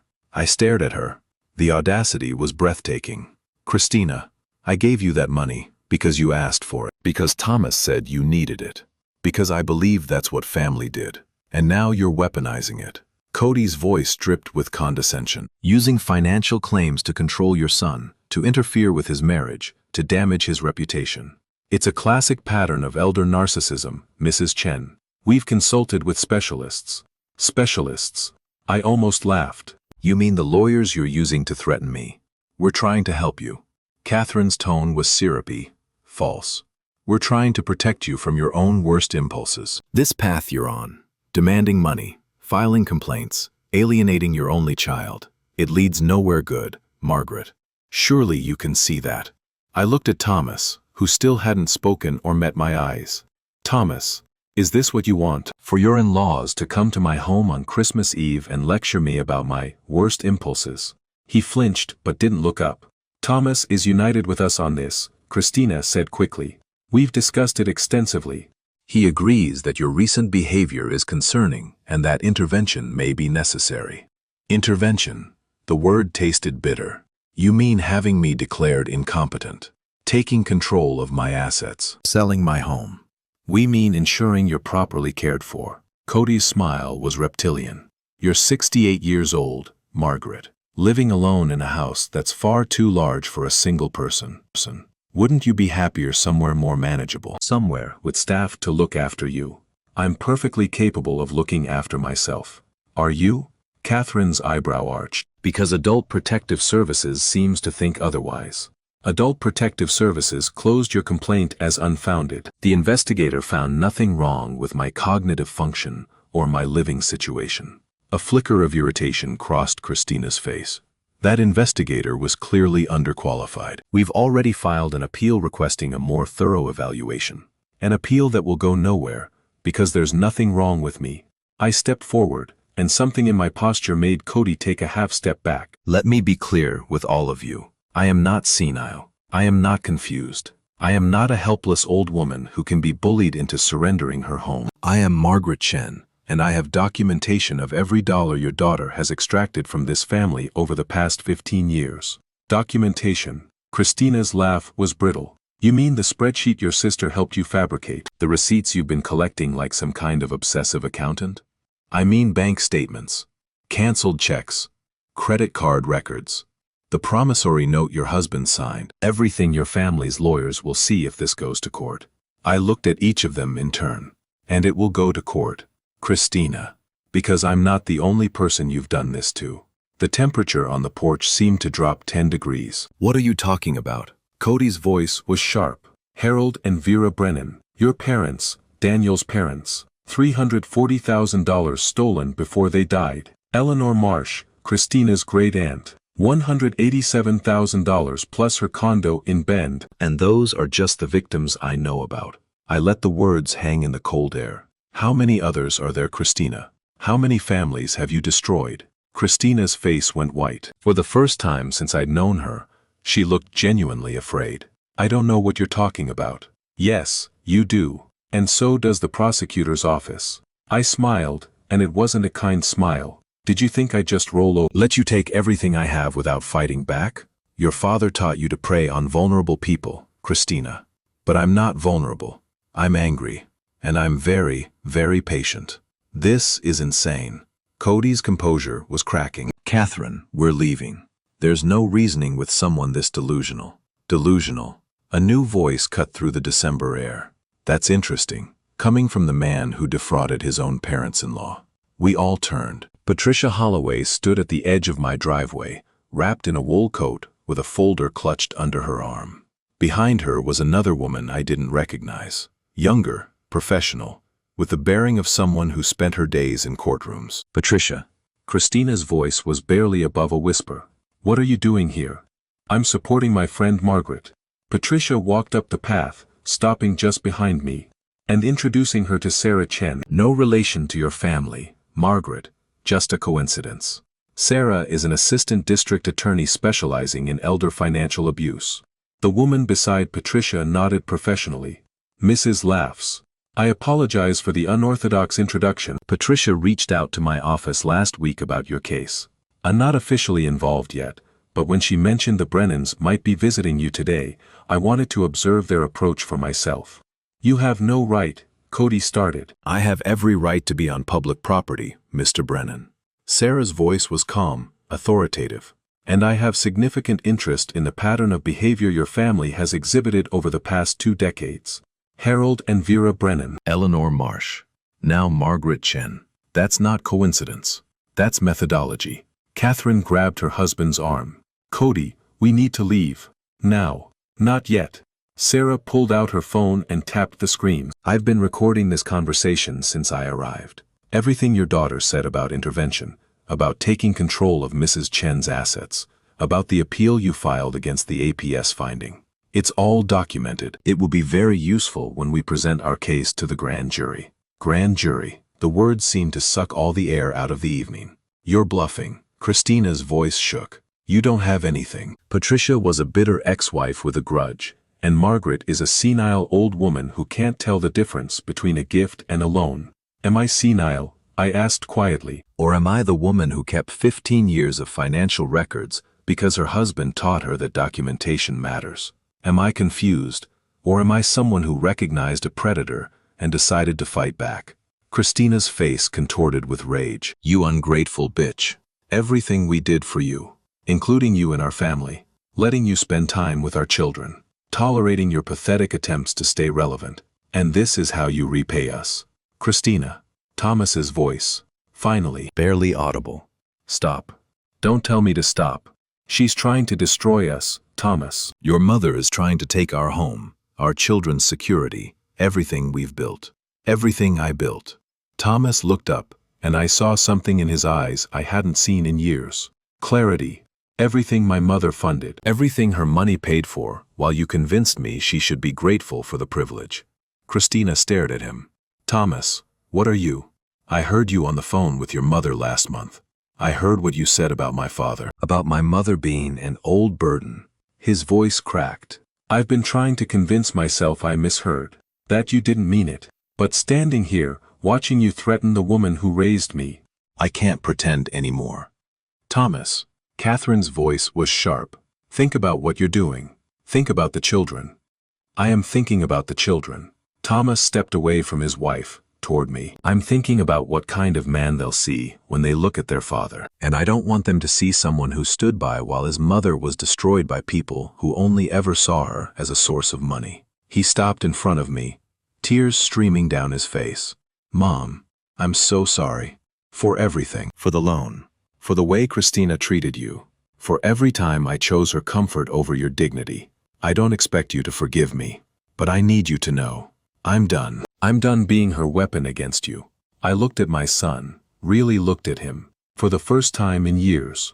The boy I'd raised was still there, buried under layers of compromise and cowardice. Damaged, but not destroyed. Thomas. I took his hands in mine. We'll talk. Later. Right now, I need you to take Emily home. She's inside, probably scared to death by all this shouting. He nodded, wiping his eyes. What about? He gestured vaguely toward Christina and her parents. They can leave. Now. I turned to face the Brennans one last time. This is my property. You're not welcome here. If you contact me again without going through my attorney, I'll file harassment charges. Christina's face was a mask of fury and something else. Something that looked almost like terror. This isn't over, Margaret. No. Sarah Chen stepped forward. It's not. We'll be in touch, Mrs. Brennan. All of you. I'd recommend retaining counsel. For a long moment, no one moved. Then Cody grabbed his daughter's arm and pulled her toward the SUV, Catherine following close behind. Christina looked back once, her eyes promising retribution. I didn't flinch. The cars started. Headlights swept across my yard. And then they were gone, swallowed by the December fog. Thomas emerged from my house a few minutes later, Emily's hand clasped tightly in his. She'd been crying again. I could see the tracks on her cheeks, but she looked calmer now. Safer. Grandma? She broke free from her father and ran to hug me. Are you okay? I'm okay, sweetheart. I smoothed her hair, breathing in the clean smell of children's shampoo. Everything's going to be okay now. Mom said you were sick. In your brain. Your mother was wrong about a lot of things. I crouched down to look her in the eye. But none of that is your fault, Emily. None of it. Do you understand? She nodded slowly. I love you. I've always loved you, and I'm going to make sure you and Jason are taken care of, no matter what happens between the grown-ups. Thomas cleared his throat. Mom, I should get her home. But can I call you tomorrow? To talk? Yes. I stood, keeping one hand on Emily's shoulder. We have a lot to talk about. I know. He looked at Patricia and Sarah, who were standing quietly near the end of the driveway. And I'll tell them everything I know. About Christina's finances, her family's business dealings, all of it. Whatever helps. Sarah nodded professionally. We'll be in touch, Mr. Chen. After Thomas and Emily drove away, I stood on my porch with Patricia and Sarah, watching the fog swirl through the streetlights. Well, Patricia said finally. That was dramatic. I laughed. A real laugh. The first one in weeks. You have a gift for understatement. Are you all right? Sarah's voice was gentle. That was a lot to process. I'm better than all right. I looked at the two women who'd appeared out of the fog to stand beside me. I'm ready. Good. Sarah pulled out her phone. Because after what we just witnessed, I'm moving up our timeline. How does January 2nd work for you? The day after New Year's, my office, 9 a.m. We'll go over everything you have and start building the formal case. I'll be there. Patricia squeezed my arm. I'll pick you up at 8:30. We can strategize in the car. After they left, I went back inside my house. The hot chocolate Emily had made sat cooling on my counter, half finished. I poured it out and made myself a fresh cup, adding a splash of whiskey for warmth. The fog had thickened outside, wrapping my house in gray silence. Somewhere across town, Christina was probably screaming at Thomas, threatening, manipulating, trying every trick she knew to regain control. Her parents were probably already on the phone with their lawyers, searching for angles, planning counterattacks. Let them waste their holidays scrambling, while I sat in my warm kitchen, drinking hot chocolate and preparing for war. My phone buzzed with a text from Helen. How was your Christmas Eve? I typed back. Eventful. I'll tell you everything tomorrow. 3 dots appeared, then, should I be worried? I smiled and set down the phone without answering. For the first time in 15 years, the answer was no. The Multnomah County District Attorney's Office occupied the 3rd floor of a building on Southwest 4th Avenue that smelled like old coffee and bureaucratic determination. On January 2, 2025, at 8:47 a.m., I walked through its doors carrying a banker's box filled with 15 years of evidence. Patricia was beside me, her own folder tucked under her arm. We'd spent New Year's Day organizing everything, bank statements in chronological order, the promissory note in a protective sleeve, Printouts of Christina's social media posts showing purchases funded by my money. By the time we finished, we had enough documentation to fill a filing cabinet. Sarah Chen met us in the lobby, looking even more professional than she had on my porch. Mrs. Chen, Patricia. Thank you for coming. Thank you for seeing us so quickly. I shifted the box in my arms. I brought everything I could find. Good, we're going to need all of it. Sarah led us through a maze of cubicles to a conference room at the end of the hall. A long table dominated the space, already covered with files and folders. 2 other people were waiting, a man in his 50s with silver hair and the tired eyes of a career prosecutor, and a younger woman who was already typing on a laptop. This is District Attorney Michael Torres, Sarah said, and his assistant, Jennifer Walsh. Michael has been tracking financial crimes against seniors in Oregon for the past 12 years. When I told him about your case, he cleared his calendar. Torres stood and shook my hand. His grip was firm, his gaze direct. Mrs. Chen, I want you to know that we take these cases very seriously. Elder financial abuse is one of the most underreported crimes in America. People are ashamed, or they're afraid, or they've been convinced that what happened to them was their own fault. The fact that you're here, fighting back, that takes courage. I'm too angry to be ashamed, I said honestly. And I'm too old to be afraid. Torres smiled. Good. Then let's get to work. The next 3 hours were the most thorough examination of my financial life I'd ever experienced. Torres and his team went through everything. Every check I'd written, every transfer I'd made, every conversation I could remember about money between me and Thomas and Christina. Jennifer entered the numbers into a spreadsheet as we talked, and I watched the total grow with each entry. It was different seeing it this way, organized and official, compared to the rough calculations I'd done alone at my kitchen table. The down payment loan in 2016, Torres said, tapping the promissory note. $85,000. This is your strongest piece of evidence. It's a signed legal document with clear terms that were never met. What about the other payments? The tuition, the renovations? Those are trickier. Without written agreements, they could be characterized as gifts. But, he held up a finger, taken together, they establish a pattern of systematic financial extraction from a parent by an adult child and their spouse. Combined with Patricia's evidence about the Brennans and Eleanor Marsh, we're looking at something much bigger than a family dispute. Patricia leaned forward. How much bigger? Torres exchanged a glance with Sarah before answering. Big enough that I've already contacted the FBI. Interstate wire fraud, elder abuse across multiple jurisdictions, potential RICO implications. This isn't just a state matter anymore, Mrs. Chen. Christina and her family may have been running a long-term scheme to defraud vulnerable seniors of their assets. I felt the blood drain from my face. RICO. Like organized crime. The Racketeer-Influenced and Corrupt Organizations Act doesn't just apply to the mob. It's used against any ongoing criminal enterprise that uses a pattern of illegal activity to generate income. If we can prove that Christina, her brother Daniel, and their parents have been systematically targeting elderly victims for over 2 decades. Torres spread his hands. We're talking federal charges, serious prison time, asset forfeiture. Patricia's hand found mine under the table. This is what we wanted, Margaret. Justice. I know. I took a breath. It's just, I wanted to get my loan repaid. I wanted Christina to face consequences for how she treated me. You didn't expect it to be this big. Torres nodded sympathetically. That's normal. Most people who come to us think they're dealing with a difficult family situation. They don't realize they've uncovered something much darker. What do you need from me? Everything you have. Bank records, correspondence, anything that documents your relationship with Christina and Thomas over the years. We'll also need you to testify if this goes to trial, both in potential civil proceedings and any criminal case. He paused. And there's one more thing. What?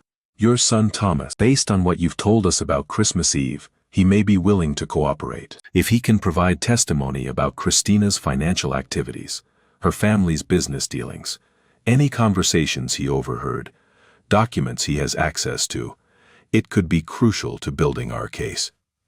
I thought about Thomas standing on my porch, tears streaming down his face, finally seeing his wife for what she was. He said he'd tell you everything.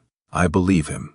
Can you arrange a meeting, somewhere neutral, away from Christina's influence? I can try. Torres stood, signaling that our initial meeting was coming to an end. Good. In the meantime, we'll start the formal investigation. That means subpoenas, financial audits, interviews with other potential victims. It also means Christina will find out she's under scrutiny. How soon? Probably within the week. Federal subpoenas aren't quiet. He looked at me directly. Mrs. Chen, I need to warn you. When Christina realizes what's happening, she's going to escalate. She'll try everything. Intimidation, manipulation, legal threats, maybe worse. Are you prepared for that? I thought about the past month. The APS complaint, The threatening letter from Seattle lawyers, the ambush on Christmas Eve. Everything Christina had already thrown at me, and I was still standing. I've been preparing for 68 years, I said. I'm ready. Thomas called me that evening, his voice low and furtive. Mom, I can't talk long. Christina she's been different since Christmas. Paranoid. She keeps checking my phone, monitoring my email. I think she suspects something. Where is she now? Book club. Or at least that's what she said. I have maybe 2 hours. He paused. I want to help. With the investigation. Whatever you need. I told him about the meeting with Torres, about the scope of what we'd uncovered, about the possibility of federal charges. He was quiet for a long time. Her parents, he said finally. They've been involved in shady deals for years. Christina used to brag about it when we were first married. How her father always knew how to find opportunities with older clients at the bank. I thought she meant investment advice. I didn't realize. You didn't realize. Because she didn't want you to realize. That's how she operates, Thomas. She keeps people in the dark until it's too late. I know that now. His voice cracked. God, Mom, the things I let her do to you. The things I ignored because it was easier than fighting her. I'm so ashamed. Shame won't fix this. Action will. I gave him Sarah Chen's direct number. Call her tomorrow, set up a meeting. Tell her everything you know. Accounts Christina controls. Properties in her name. Conversations you've had with her family. All of it. What about Emily and Jason? If Christina finds out I'm cooperating, we'll figure that out, one step at a time. Silence on the line. Then, she hit me, Mom. Last night, I said something about maybe we should just pay you back, make this all go away, and she slapped me, told me I was weak, like my father. The words hit me like a physical blow. David. She compared Thomas to David as an insult, just like she'd done on that phone call I overheard. Thomas, listen to me very carefully. I need you to document that. Write down exactly what happened, the date, the time, what was said, what she did. Take photos if there are any marks. Why? Because if Christina is willing to hit you when she's scared, she might be willing to do worse. And if this ends in custody proceedings, you're going to need evidence that she's abusive. Another long pause. You really think it could come to that? Divorce? Custody? I think Christina is a predator who married you because you were useful. I think when you stop being useful, when you become a threat instead, she'll try to destroy you the same way she tried to destroy me. I softened my voice. But you're not alone anymore, Thomas. We're going to get through this together. Okay. He sounded like a child again, the little boy who used to climb into my lap when thunderstorms scared him. Okay, Mom, I'll call Sarah tomorrow. Good. And Thomas? Yeah. I love you. I never stopped loving you, even when it felt like I'd lost you completely. I heard him crying on the other end of the line. I love you, too, Mom. I'm sorry it took me so long to remember. The subpoenas arrived at Christina's house on January 8. I know this because she called me 17 times between 10 a.m. and 2 p.m. Each voicemail more unhinged than the last. The first few were threatening. I don't know what you think you're doing, Margaret, but you've made a very serious mistake. My family has resources you can't imagine. The middle ones were bargaining. Let's talk about this. I'm sure we can work something out. The loan, whatever else you want. Just call off your attack dogs. The last ones were pure rage. You think you can destroy me. You think some senile old woman can take down the Brennan family. I will bury you, Margaret. I will make sure you spend your last years rotting in a home, alone and forgotten. You're nothing. I saved every message and forwarded them to Frank and Sarah. This is actually helpful. Sarah said when we spoke that afternoon. It establishes her state of mind, her awareness that she's under investigation, and her willingness to make threats. Keep documenting everything. What exactly did the subpoenas ask for? Financial records going back 15 years. Bank statements, tax returns, property deeds, business incorporation documents. Anything related to her family's real estate dealings and any transactions involving elderly individuals. It's broad, which means she knows we're not just looking at your loan. How is she going to respond? If she's smart, she'll hire a criminal defense attorney and stop making threatening phone calls. Sarah paused. Based on those voicemails, I don't think she's going to be smart. The first signs of Christina's counterattack appeared 3 days later. I was at the library for my Monday volunteer shift when my phone buzzed with a Google alert. I'd set them up for my own name and Christina's after the newspaper article following the airport incident. Someone had written about me again. The headline made my stomach drop. Local woman accused of financial manipulation of family members. It was a blog post on a site I'd never heard of. One of those pseudo-news operations that published anything for the right price. The article painted me as a vindictive mother-in-law who'd spent years holding financial favors over her son's head, finally weaponizing them when my daughter-in-law dared to set boundaries. The piece quoted family sources describing my erratic behavior and concerning memory lapses. It mentioned the APS complaint without noting that it had been dismissed. It suggested I was being manipulated by outside parties with their own agenda. Clearly a reference to Patricia.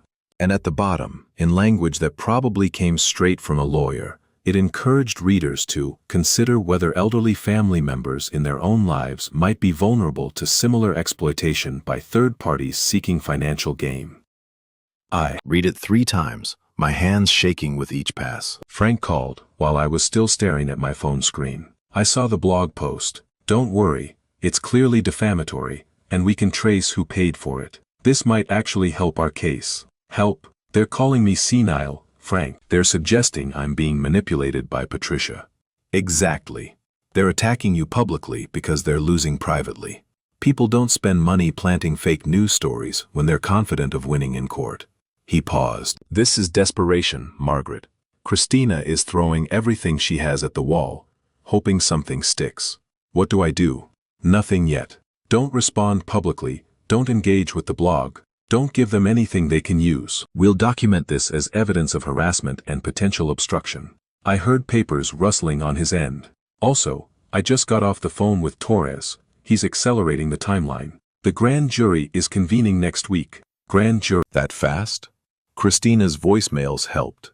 Her family's lawyers filed a motion to quash the subpoenas, but the judge denied it this morning. They're running out of options, and Torres wants to lock in indictments before they can move assets offshore or flee the jurisdiction.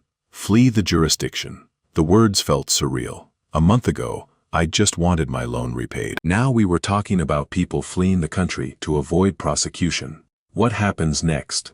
Thomas testifies to the grand jury on Monday. Patricia testifies Tuesday. You're scheduled for Wednesday.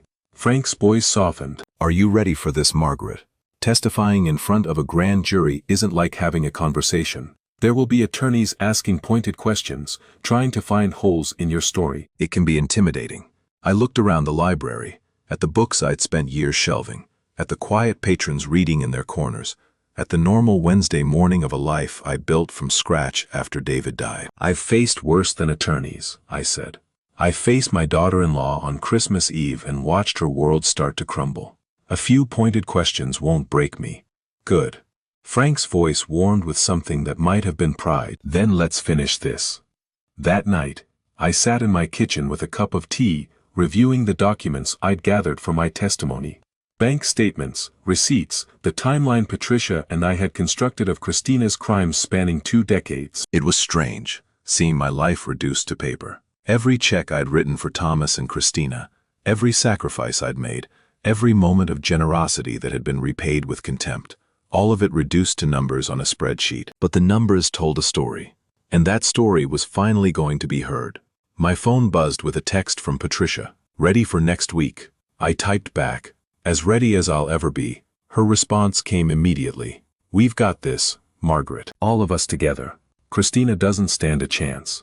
I smiled and set down the phone, looking at the photograph of David that still sat on my mantle. He'd been gone for 11 years now, but sometimes, on quiet nights like this one, I could almost feel him beside me, proud of the woman I'd finally become. "We're almost there," I whispered to his picture. Just a little longer. The photograph didn't answer, but somehow, in the silence of my empty house, I knew he was listening, and I knew he would have been proud.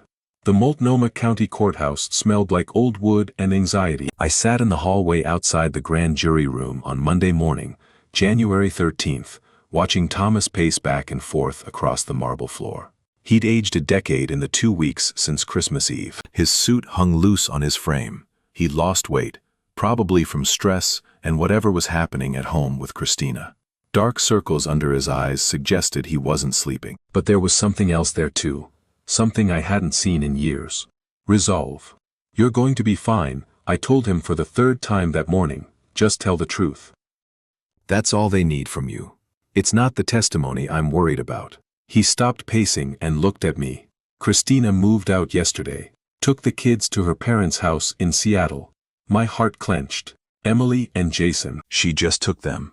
She said it was for their safety, that I'd been corrupted by you and couldn't be trusted around them anymore. His voice cracked. "She's already filed for emergency custody." Her father's lawyer submitted the paperwork this morning. Thomas, I know I should have seen this coming. Sarah warned me that she'd use the kids as leverage. He ran his hands through his hair. But hearing it is different from living it. Watching my children get into that car, watching Emily cry as they drove away. I stood and took his hands in mine. "Listen to me. Christina is desperate. Desperate people make mistakes. She's trying to control the narrative, to paint you as the villain. But the truth is on our side. What if the truth isn't enough? Her family has money, connections, lawyers who specialize in destroying people. What if they bury me? What if I never see my kids again? Then we fight. Just like we're fighting now." I squeezed his hands. "You're not alone anymore, Thomas. Whatever happens today, whatever Christina tries next, you have people in your corner." The door to the grand jury room opened. Sarah Chen stepped out, her expression professional but kind. "Thomas, they're ready for you." He took a deep breath, straightened his tie, and walked toward the door. At the threshold, he paused and looked back at me. "Mom, thank you for not giving up on me." "Never," I said. "Now go tell them everything." The door closed behind him, and I settled back onto the hard wooden bench to wait. Thomas was in there for 4 hours. I know because I watched every minute tick by on the clock above the courtroom entrance, each second stretching into eternity. Patricia arrived around noon with coffee and sandwiches neither of us could eat. We sat together in silence, listening to the muffled sounds of voices behind the closed door. "What do you think they're asking him?" Patricia whispered. "Everything, the finances, the family dynamics, Christina's relationship with her parents. How decisions were made, who controlled what, when he first suspected something was wrong." I stared at the door. He knows more than he realizes, living with Christina for 15 years. He's seen things, heard things. He just didn't understand what they meant at the time. "Do you think he'll hold up?" "Under cross-examination." There's no cross-examination in a grand jury. It's just the prosecutor asking questions. I paused. "But yes, I think he'll hold up." For the first time in years, I actually believe in my son. At 2:47 p.m., the door finally opened. Thomas emerged looking like a man who'd been through a war. His tie was loosened, his jacket rumpled, his eyes red-rimmed from what might have been tears. But he was standing straight, his shoulders squared, his chin up. Sarah walked beside him, her hand resting briefly on his arm in a gesture of support. "How did it go?" I stood quickly, searching his face for clues. I told them everything. His voice was hoarse, about Christina, about her parents, about the money, about the way she controlled every aspect of our lives, how she isolated me from you, how she made me believe that her cruelty was normal. And they listened. He looked at Sarah. She says the grand jury was receptive, that my testimony corroborated what they'd already suspected about the Brennan family's operation. Sarah nodded. Thomas provided crucial details about financial transactions we didn't have visibility into. Accounts Christina controlled, properties purchased through shell companies, conversations he overheard between Christina and her father, about managing elderly relatives. She paused. He also told us something we didn't expect. What? Thomas and Sarah exchanged a glance. Then Thomas spoke, his voice barely above a whisper. Eleanor Marsh, Christina's great-aunt. She didn't just have her money stolen, Mom. He swallowed hard. I think Christina might have had something to do with her stroke. The words didn't make sense at first. I turned them over in my mind, trying to fit them into what I already knew about Christina's crimes. What do you mean, had something to do with?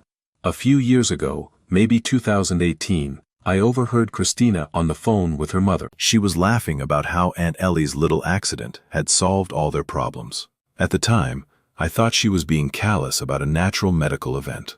But after everything that's come out, he trailed off. You think she caused the stroke? I don't know, but the timing was convenient. Eleanor was starting to question where her money was going. She'd called me a few weeks before, asked if I could recommend a lawyer to help her review her finances. I told Christina about the call. His face crumpled. 2 weeks later, Eleanor had a stroke and was moved to a memory care facility. She never got to hire that lawyer. I felt sick. We'd known Christina was a thief, a manipulator, a predator. But this was something darker. Sarah, can you investigate this? We're already working on it. Her voice was grim. I've contacted the facility where Eleanor Marsh is currently residing. We're requesting her medical records from the time of the stroke, as well as any documentation of visitors or changes to her care plan. If there's evidence of foul play, we're not just looking at fraud anymore. Patricia's voice was barely audible. We're looking at attempted murder. Patricia testified on Tuesday. I waited in the same hallway, on the same wooden bench, watching the same clock tick away the hours. Her testimony took 3.5 hours. When she emerged, her eyes were red but her expression was triumphant. They believed me, she said, gripping my hands. After all these years of no one listening, of being dismissed as a bitter ex-wife with a grudge, they finally believed me. What did you tell them? Everything. Harold and Vera, how Christina and Daniel systematically drained their accounts. The fake investment scheme. The competency hearings where Christina's father's connections got corrupt doctors to sign off on evaluations. How they died within months of losing everything. Her voice hardened. I showed them the paper trail. 8 years of documentation, bank records, emails I'd saved from Daniel's computer before the divorce. Enough evidence to prove this wasn't a one-time thing. It was a pattern, a business model. And the other victims, the ones you suspected but couldn't prove. Torres is expanding the investigation. He's already identified 2 more potential cases in California. Elderly clients of Cody Brennan's real estate business, who lost significant assets under suspicious circumstances. The FBI is involved now, coordinating with authorities in multiple states. The scope of it was staggering. What had started as my personal fight against a bullying daughter-in-law had become a multi-state federal investigation into elder abuse and fraud. How many people do you think they hurt? I asked quietly. Patricia was silent for a moment. Honestly, based on what I've found over the years, probably dozens. Maybe more. The Brennan family has been operating for over 30 years, Margaret. Cody started in the 1980s. Christina and Daniel learned from him, and now they've been passing the playbook to the next generation. She paused. We're not just stopping Christina. We're dismantling an entire criminal enterprise. Wednesday morning arrived cold and gray, with a thin layer of frost coating my windshield as I drove to the courthouse. My testimony. I prepared for this. Rehearsed my timeline of events. Organized my documentation. Practiced answering the kinds of questions Sarah had warned me to expect. But sitting in Frank's car as he drove me downtown, my hands wouldn't stop shaking. Nervous? Frank asked, glancing at me. Terrified, I admitted. I keep thinking about everything that could go wrong. What if I forget something important? What if they don't believe me? What if Christina's lawyers find some way to twist my words? Margaret, you've been building this case for 2 months. You have more documentation than most prosecutors see in a career. The grand jury has already heard from Thomas and Patricia. They know the context. They understand the pattern. He reached over and squeezed my hand. You're the final piece. The victim who fought back, who refused to be silent, who brought down an entire criminal family. All you have to do is tell your story. My story. I looked out the window at the gray Portland morning. A month ago, My story was just a lonely old woman who got taken advantage of by her daughter-in-law. Now it's a crusade for justice. Now it's proof that one person can make a difference, even against people with money and power and connections. Frank pulled into the courthouse parking garage. David would be proud of you, Margaret. I know I am. The grand jury room was smaller than I'd imagined. 23 citizens sat in tiered rows, their faces attentive, notebooks open on the desks in front of them. Torres stood at a podium near the front, his silver hair catching the fluorescent light. Mrs. Chen, please state your name and address for the record. Margaret Chen, for 847 Lakeview Drive, Lake Oswego, Oregon. Mrs. Chen, can you describe your relationship with Christina Brennan Chen? And so it began. I talked for 5 hours. 5 hours of questions about money, about family dynamics, about the slow erosion of my relationship with my son. I described the down payment loan and the years of additional gifts.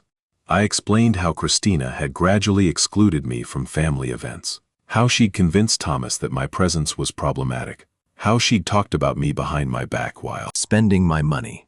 I told them about the phone call I overheard on December 3rd, old burden, the plans to sell my house and put me in a facility, the casual contempt in Christina's voice as she discussed disposing of me like unwanted furniture. I described the APS complaint, the threatening letter from Seattle lawyers, the ambush on Christmas Eve, the blog posts smearing my reputation, the voicemails where Christina threatened to bury me.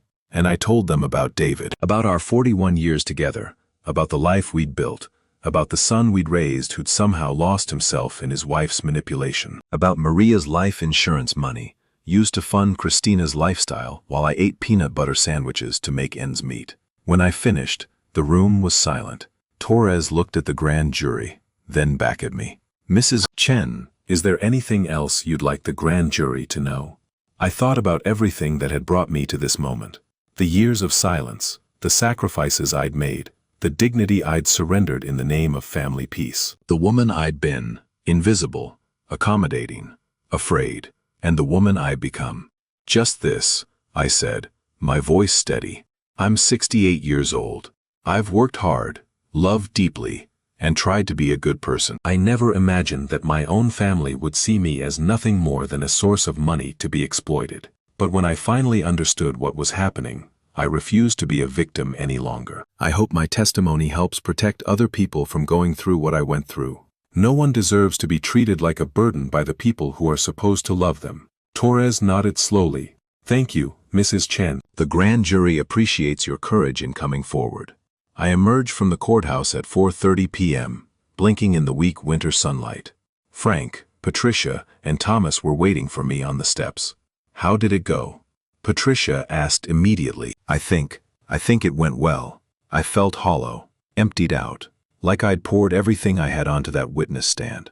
I told them everything, every dollar, every insult, every moment when I should have stood up for myself but didn't. You stood up today. Thomas stepped forward and hugged me, a real hug, the kind he hadn't given me in years. That's what matters. Frank's phone buzzed. He glanced at the screen and his expression shifted. What is it? I asked. Torres just texted me. The grand jury is returning indictments tonight. He looked up, his eyes bright. Christina Brennan Chen, Daniel Brennan, Cody Brennan, Catherine Brennan. All 4 of them. Multiple counts of wire fraud, elder abuse, conspiracy, and money laundering. Patricia gasped. Thomas went pale. I just stood there, trying to process the words. Indictments. Criminal charges. The people who had tormented me for 15 years were finally going to face justice. It's really happening, I whispered. It's really happening. Frank's smile was fierce. And that's not all. The FBI is coordinating arrests across 3 states. By tomorrow morning, the entire Brennan family will be in federal custody. Tomorrow morning. Less than 24 hours. What about Christina? Thomas asked, his voice strained.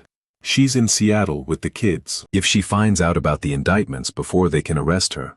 The FBI is already moving. They'll execute the arrest warrant tonight, before she has time to run. Frank checked his phone again. Torres says they're coordinating with Seattle PD. Christina won't know what's happening until the handcuffs are on.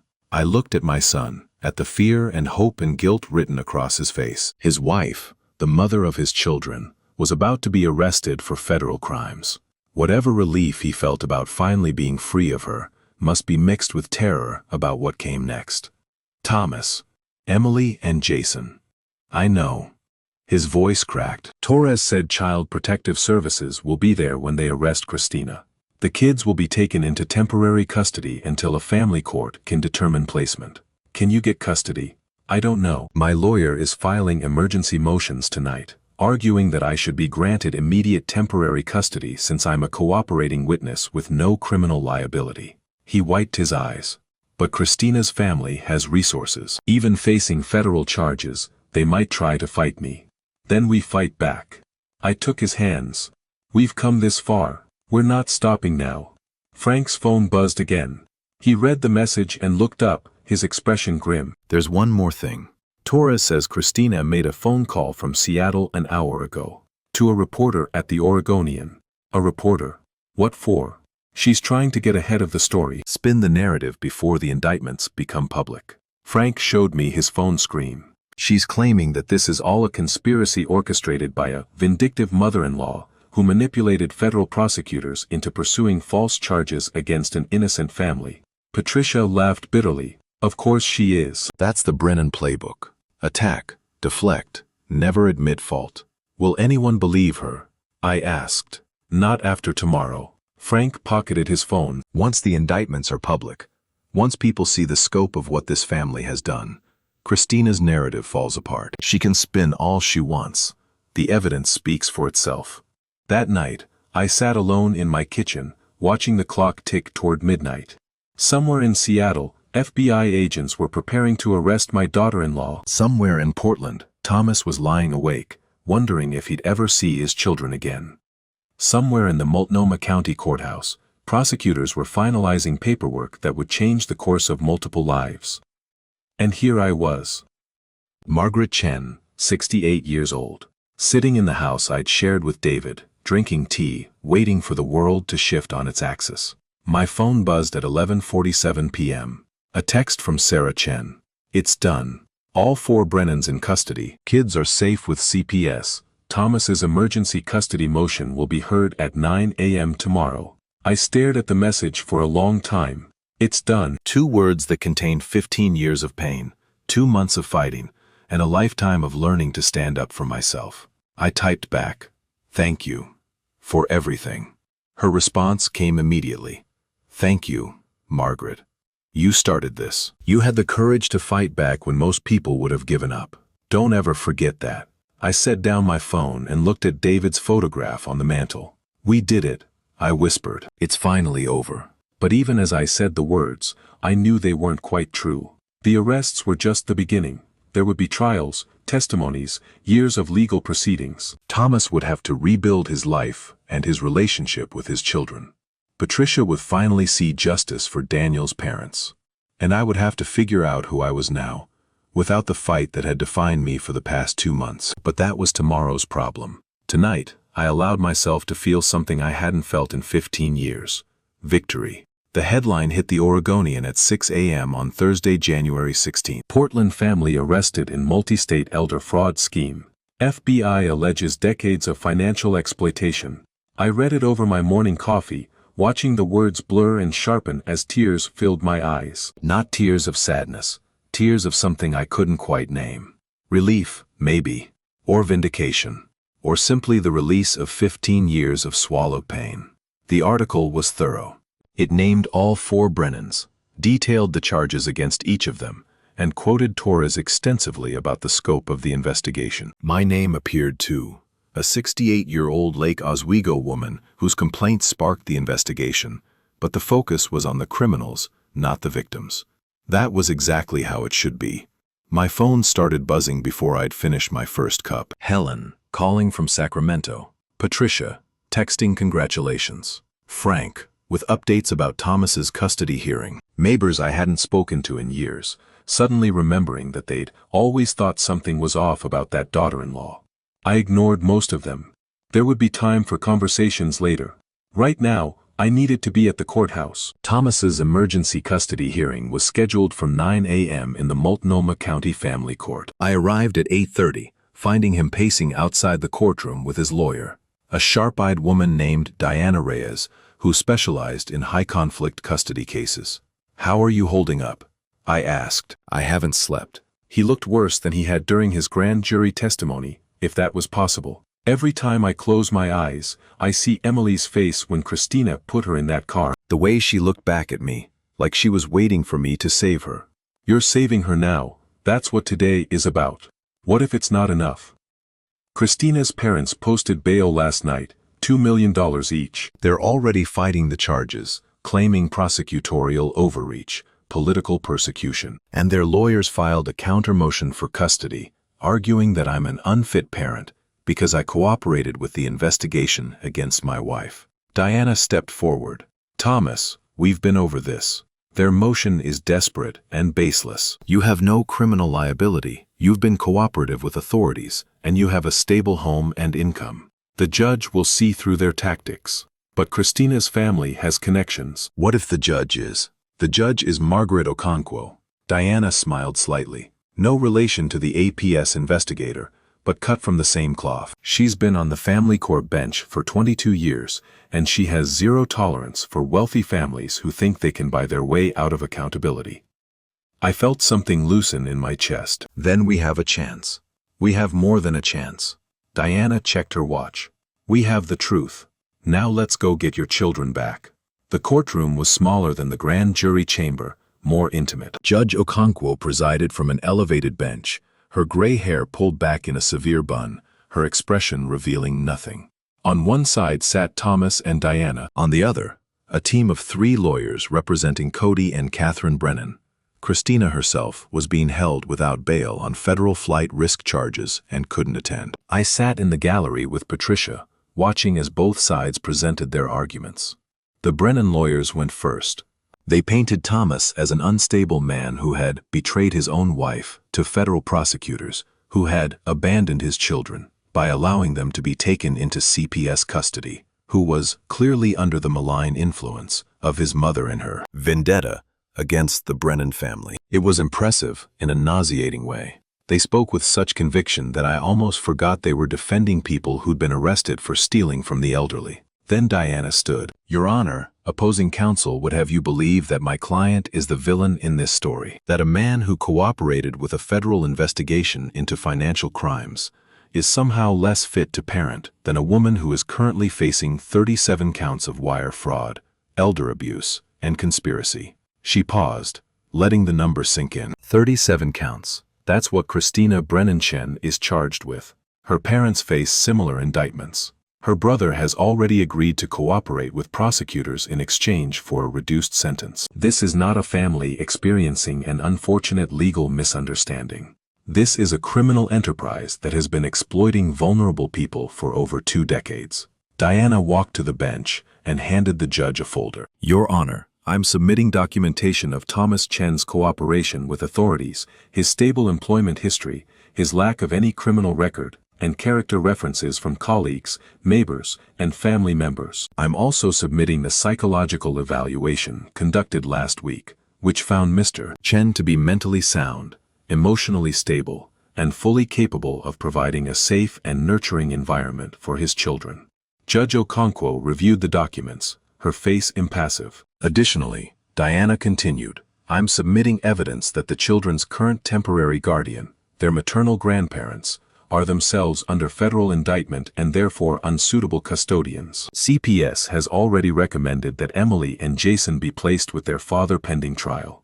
One of the Brennan lawyers shot to his feet. "Your Honor, my client's legal troubles are unrelated to their ability to care for their grandchildren." They have resources, stability. They have $4 million in bail bonds and a federal trial scheduled for March. Judge Okonkwo's voice was dry. "Sit down, counselor." The lawyer sat. "Mr. Chen." The judge turned her attention to Thomas. "I've reviewed the materials submitted by both parties. I've also reviewed the federal indictments against your wife and her family. I have one question for you." Thomas stood, his hands trembling slightly. "Yes, Your Honor. Why did you wait so long to come forward? You lived with Christina Brennan-Chen for 15 years. By your own testimony, you witnessed or suspected financial improprieties for much of that time. Why didn't you act sooner? The courtroom went silent. I watched Thomas's face, saw the struggle there. The shame, the guilt, the weight of years of complicity. Because I was afraid, Your Honor. His voice was barely above a whisper. Afraid of losing my marriage, my children, my career. Christina controlled every aspect of our lives. She convinced me that her family's way of doing things was normal, that anyone who questioned them was the enemy. By the time I started to see the truth, I didn't know how to escape. He paused, gathering himself. My mother was the one who finally showed me what I'd become. When I saw her standing up against Christina and her family, a 68-year-old woman, alone, refusing to be silenced, I realized that I'd been a coward. That my children deserved a father who would fight for what was right, not one who hid behind excuses. He looked directly at the judge. I can't undo the years I wasted. I can't give my mother back the money she lost, or the dignity she sacrificed. But I can be a better man going forward.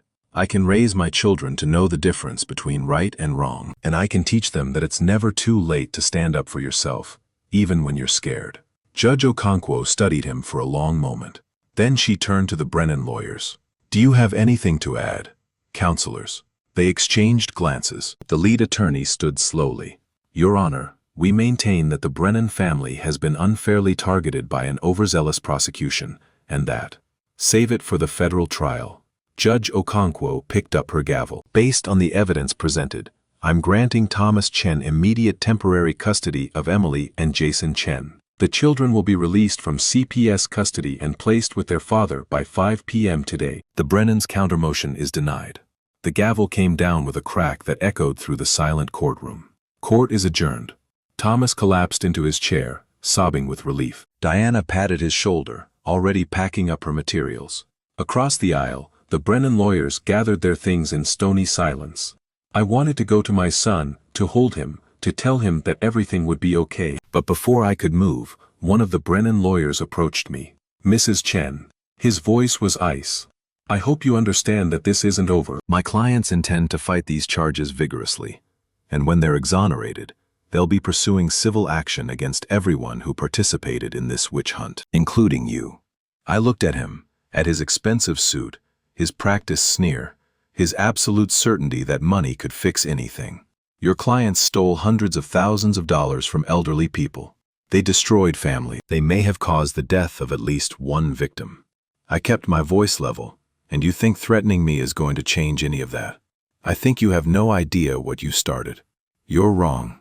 I stood, gathering my purse. I know exactly what I've started, and I know exactly how it's going to end. I walked past him without looking back. Emily and Jason came home that evening. I wasn't there for the reunion. That moment belonged to Thomas alone. But he called me afterward, his voice thick with emotion. They're here, Mom. They're really here. Emily wouldn't let go of me for 20 minutes. And Jason kept asking if the bad people were going to take them away again. What did you tell him? I told him no. Never again. He paused. I also told him that Grandma Margaret was a hero, that she fought the bad people and won. My eyes filled with tears. I'm not a hero, Thomas. I'm just a stubborn old woman who got tired of being pushed around.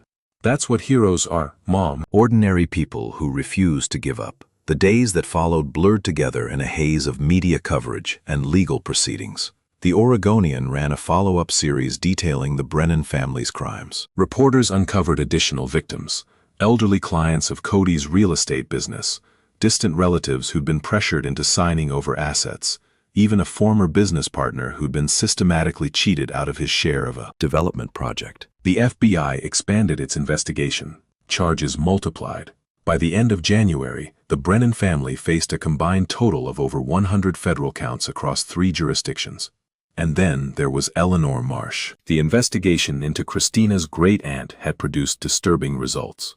Medical records from the time of Eleanor's stroke showed elevated levels of digoxin in her system, a heart medication she'd never been prescribed. Security footage from her condo building showed Christina visiting the day before the stroke, carrying a bag that she didn't have when she left. On February 3rd, Christina Brennan Chen was charged with attempted murder. I learned about the new charge from Sarah Chen, who called me that evening with grim satisfaction in her voice. The toxicology evidence is circumstantial, but combined with Thomas's testimony about the phone call he overheard, It's enough to move forward. Christina is facing life in prison now, Margaret. She's never getting out. And the others. Her parents, her brother. Daniel is cooperating fully. He'll probably get 10 to 15 years in exchange for testimony against Christina and his parents. Cody and Catherine are looking at 20 to 30 each, depending on how the trials go. 20 to 30 years. For people in their 60s, that was essentially a life sentence. It's really over, I said softly. The criminal case is moving toward resolution, yes. But Margaret, Sarah hesitated. Christina isn't going quietly. She's been making calls from jail, trying to rally support, claiming she's being framed. And she's specifically been talking about you. What do you mean? She blames you for everything.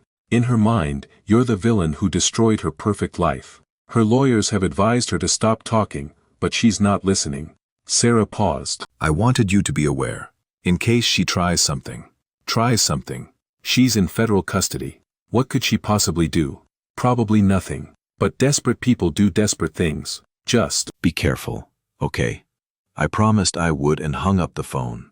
That night, for the first time since Christmas Eve, I felt a flicker of the old fear. Christina was caged, but caged animals were often the most dangerous. And she'd proven herself capable of things I'd never imagined. I checked my locks twice before going to bed. The letter arrived 2 weeks later, forwarded through Christina's lawyers. Dear Margaret, I hope this letter finds you well. I'm writing from the Metropolitan Detention Center in Seattle, where I'm being held pending trial on charges you helped fabricate. I want you to know that I don't blame you. Not really. You're a simple woman who was manipulated by people with their own agendas. My bitter ex-sister-in-law. Ambitious prosecutors looking to make names for themselves. Even your own son, who betrayed his wife to save himself. But I do feel sorry for you. When the truth comes out, and it will come out, you'll realize that you destroyed your own family for nothing. Thomas will never forgive you for what you've done to his children's mother. Emily and Jason will grow up knowing that their grandmother put their mother in prison. And you'll spend your remaining years alone, wondering if it was worth it. I could have made your final years comfortable, Margaret. I could have found you a nice facility, visited you on holidays, made sure you were cared for. Instead, you chose war. And now you'll have to live with the consequences. I'll be thinking of you when I'm exonerated. I hope you'll be thinking of me too. Warmest regards, Christina. I read the letter 3 times. Then I walked to my fireplace, struck a match, and watched the paper curl and blacken in the flames. Christina was still trying to manipulate me, still trying to plant seeds of doubt, to make me question my choices, to convince me that I was the villain in this story. But I knew better now. I'd spent 2 months building a case against her. 2 months uncovering the truth about her family's crimes. 2 months learning to trust my own judgment instead of second-guessing everything I thought and felt. Christina's letter was just noise, the desperate thrashing of a predator who'd finally been caught. I swept the ashes into the fireplace grate and went to make myself a cup of tea. March arrived with the first hints of spring, crocuses pushing through the frozen ground, birds returning to the trees outside my window, the days slowly lengthening toward warmth. Thomas and the children had settled into a routine. Emily was in therapy, working through the trauma of the past few months. Jason was younger, more resilient, already bouncing back with the flexibility that only children possess. They came to visit me every Sunday, and each time, I saw a little more of my son returning. The thoughtful, caring man I'd raised before Christina had hollowed him out. Patricia and I had become genuine friends. We met for coffee twice a week, comparing notes on the legal proceedings, supporting each other through the slow grind of the justice system. She'd started volunteering with an elder abuse prevention organization, channeling her years of frustrated investigation into something constructive. And I'd started writing. Not about the case. That would come later, maybe, if I decided to tell my story publicly. But about David. About our life together, the memories I'd been too busy to revisit while I was fighting for survival. About the woman I'd been before Christina, and the woman I was becoming after.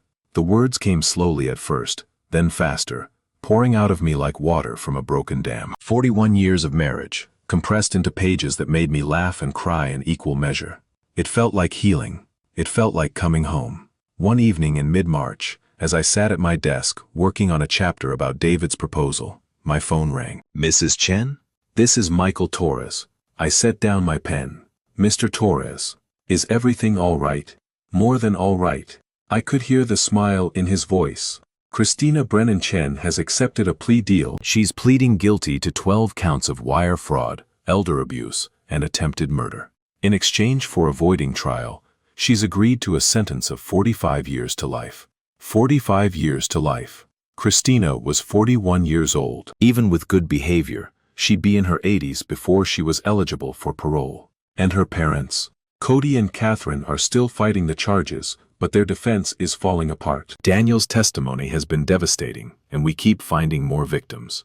At this point, conviction is almost certain. Torres paused. I wanted to tell you personally, Margaret. None of this would have happened without you. You started the dominoes falling, and now an entire criminal enterprise is being dismantled. I looked at David's photograph on my desk, at the smile I'd loved for over 4 decades. Thank you for letting me know, I said. And thank you for believing me. When I first came to your office, I wasn't sure anyone would. That's my job, Mrs. Chen. But I'll be honest. In 20 years of prosecuting financial crimes, I've rarely seen a victim with as much courage as you've shown. Most people would have given up after the first threatening letter. You just kept fighting. I had help. Patricia, Thomas, my sister Helen, Frank Morrison, Sarah Chen. I wasn't fighting alone. No one ever really fights alone. But someone has to be the first to stand up. Someone has to say, enough. That person was you. After we hung up, I sat in the gathering dusk, watching the shadows lengthen across my living room floor. 45 years to life. Christina would die in prison, her empire in ashes, her children growing up without her. Her parents would likely follow her into federal custody, their carefully constructed lives of privilege reduced to orange jumpsuits and visiting hours. I should have felt triumphant. Vindicated, satisfied that justice had finally been served. Instead, I felt tired. Tired of fighting, tired of anger, tired of the weight I'd been carrying since that December night when I'd overheard Christina's phone call. It was over. Really, truly over. Now I just had to figure out what came next. 6 months passed like water through cupped hands, slowly at first, then all at once. By September, the criminal proceedings had largely concluded. Cody Brennan received 32 years. Catherine got 28. Daniel, true to his cooperation agreement, was sentenced to 12 years in a minimum security facility. And Christina was transferred to the Federal Correctional Institution in Dublin, California, where she'd spend the rest of her natural life. I'd stopped following the news coverage by then. The story had become a media sensation, the grandmother who brought down a criminal empire, one headline called it. But I had no interest in fame or recognition. I'd fought for justice, not attention. Now that justice had been served, I wanted nothing more than to rebuild what remained of my family. Thomas had filed for divorce in February. The proceedings were mercifully brief. Christina's incarceration made most disputes moot, and the court had frozen the Brennan family's assets pending civil suits from their victims. By June, Thomas was officially a single father, sole custodian of Emily and Jason, owner of a house he'd finally started paying for himself. We developed a routine. Sunday dinners at my house, just like the old days. Except now there was laughter instead of tension. Wednesday afternoons at the park with the kids, watching Emily practice soccer and Jason chase squirrels. Occasional weeknight calls when Thomas needed advice or just someone to talk to. It wasn't the relationship we'd had before Christina. It was something new, built on honesty instead of obligation. On mutual respect instead of one-sided sacrifice. Better, in many ways, than what we'd lost. The first sign of trouble came on a Thursday evening in mid-September. I was in my kitchen, preparing dinner for one, when my phone buzzed with an unfamiliar number. I almost didn't answer. I'd learned to screen calls carefully since the media coverage began. But something made me pick up. Mrs. Chen, a woman's voice, professional but tense. This is Dr. Sarah Okafor from Morrison Academy. I'm calling about your granddaughter, Emily. My heart stopped. Is she hurt? Is she okay? She's physically fine, but there's been an incident, and we need you to come to the school immediately. Your son is already on his way. What kind of incident? A pause. Then, Emily received a letter today.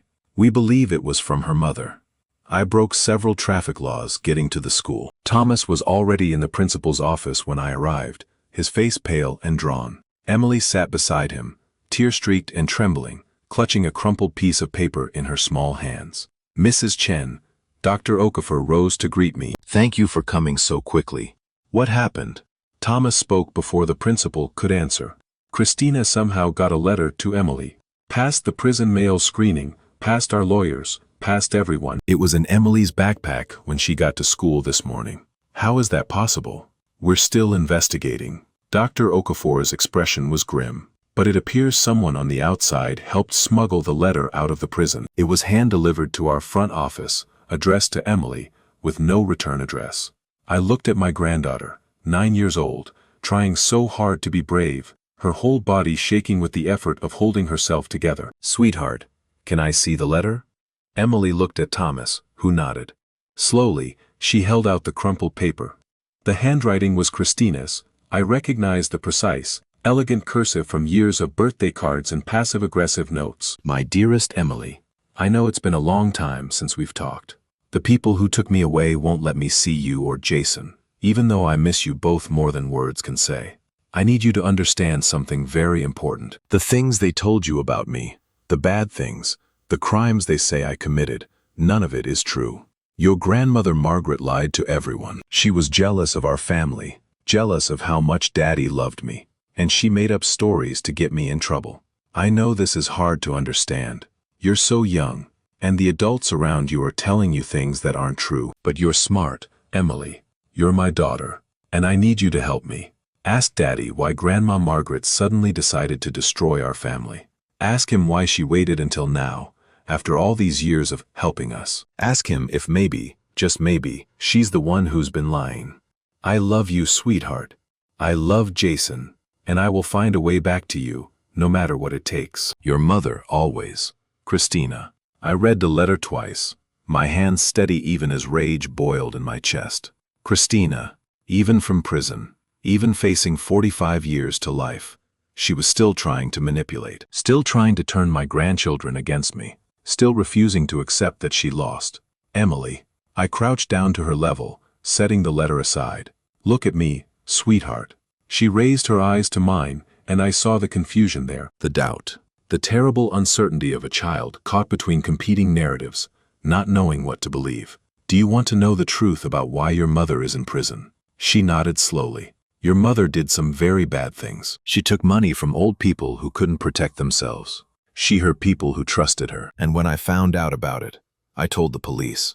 Because that's what you're supposed to do when someone is hurting other people. But she said you lied. She said you were jealous. I know she said that, and I understand why you might be confused. I took her hands in mine. Emily, your mother has told a lot of lies over the years. She lied to Daddy, she lied to me, and she's lying to you now. Not because she's evil, but because she's scared and angry, and she wants someone to blame for what happened to her. But why would she lie to me? I'm her daughter. The question broke my heart. 9 years old, and already learning that the people who were supposed to love you could also hurt you. Sometimes, I said carefully, people who are hurting try to spread that hurt to others. They think if they can make everyone else feel as bad as they do, somehow that will make things better. I squeezed her hands, but it doesn't work that way. Hurting people just creates more hurt. So Mom is trying to hurt me? I think your mom is trying to make you feel confused and scared. I think she wants you to doubt the people who are taking care of you.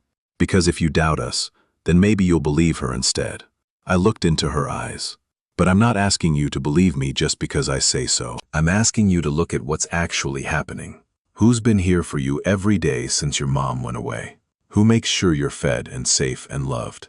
Emily glanced at Thomas, who was watching us with tears streaming down his face. Daddy, she whispered. And you, Grandma. That's right.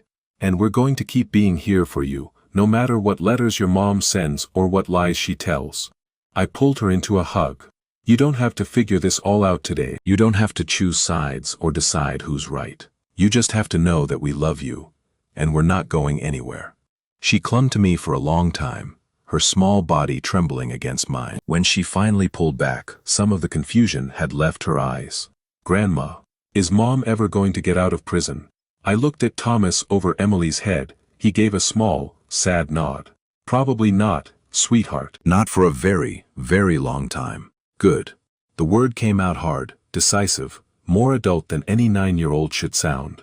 I don't want her to come back. She made Daddy cry. She made you cry. She hurt everyone. Emily. I know she's my mom. But I don't want to be like her. She looked up at me with eyes that reminded me, painfully, of Thomas at the same age. I want to be like you, Grandma. Someone who fights for what's right. The investigation into how Christina's letter reached Emily took 3 weeks. It turned out that Catherine Brennan, out on bail while appealing her conviction, had arranged the delivery. She'd paid a former employee of the prison to smuggle Christina's letters out and hand-deliver them to targets of Christina's choosing. The school hadn't been the only recipient. Letters had also gone to Patricia's home, to Sarah Chen's office, and to the Oregonian reporter who'd covered the case. Each letter told a different version of the same lie. Christina was innocent. Margaret was the real villain, and anyone who helped bring down the Brennan family was complicit in a grave injustice. The FBI arrested Catherine within hours of discovering her involvement. Her bail was revoked, her appeals rendered moot, and an additional charge of witness tampering was added to her existing sentence. She'd been trying to salvage something from the wreckage of her family's empire. Instead, she guaranteed that she'd die behind bars. Thomas came to my house the evening after Catherine's arrest. The kids were with his babysitter, and he had the look of a man who needed to talk. I poured us both whiskey, the good stuff, from the bottle I'd been saving, and we sat on my back porch, watching the September sunset paint the sky in shades of orange and gold. "How's Emily doing?" I asked. "Better than I expected. Her therapist says she's processing things in a healthy way, asking questions, expressing her feelings, not bottling everything up." He took a long sip of his drink. She asked me last night if Christina ever loved her. What did you say? I said I thought Christina loved her in her own way, but that some people's love is broken, twisted into something that hurts instead of heals, and that Emily deserved better than broken love. That was a good answer. I don't know if it was good. I just knew I couldn't lie to her anymore. He stared into his glass. I spent 15 years lying, Mom. To you, to myself, to everyone. Pretending Christina was normal. Pretending our marriage was happy. Pretending I didn't see what was happening right in front of my face. You were surviving. That's not the same as lying, isn't it? He looked at me, and I saw the weight of guilt in his eyes. I knew something was wrong with her family. I knew the way they talked about money, about opportunities with elderly clients, wasn't normal. But I told myself it was just business. Just the way things were done at their level. Thomas, and the way she treated you. His voice cracked. God, Mom, the way she treated you, and I just let it happen. Made excuses. Told myself you were being oversensitive, that Christina didn't mean anything by it. You're not that person anymore. No, but I was that person for 15 years. 15 years of watching my wife slowly erase you from our family, and I did nothing. He set down his glass. How do you forgive something like that? How do I ever make up for what I let her do to you? I was quiet for a long moment, watching the last light fade from the sky. When your father was dying, I said finally, he told me something I've never forgotten. He said that forgiveness isn't about pretending the past didn't happen. It's about choosing not to let the past control the future. I don't understand. You hurt me, Thomas. What Christina did, what you allowed. It hurt me deeply. And I can't pretend it didn't happen, because that would be a lie. I turned to look at him, but I can choose what to do with that hurt.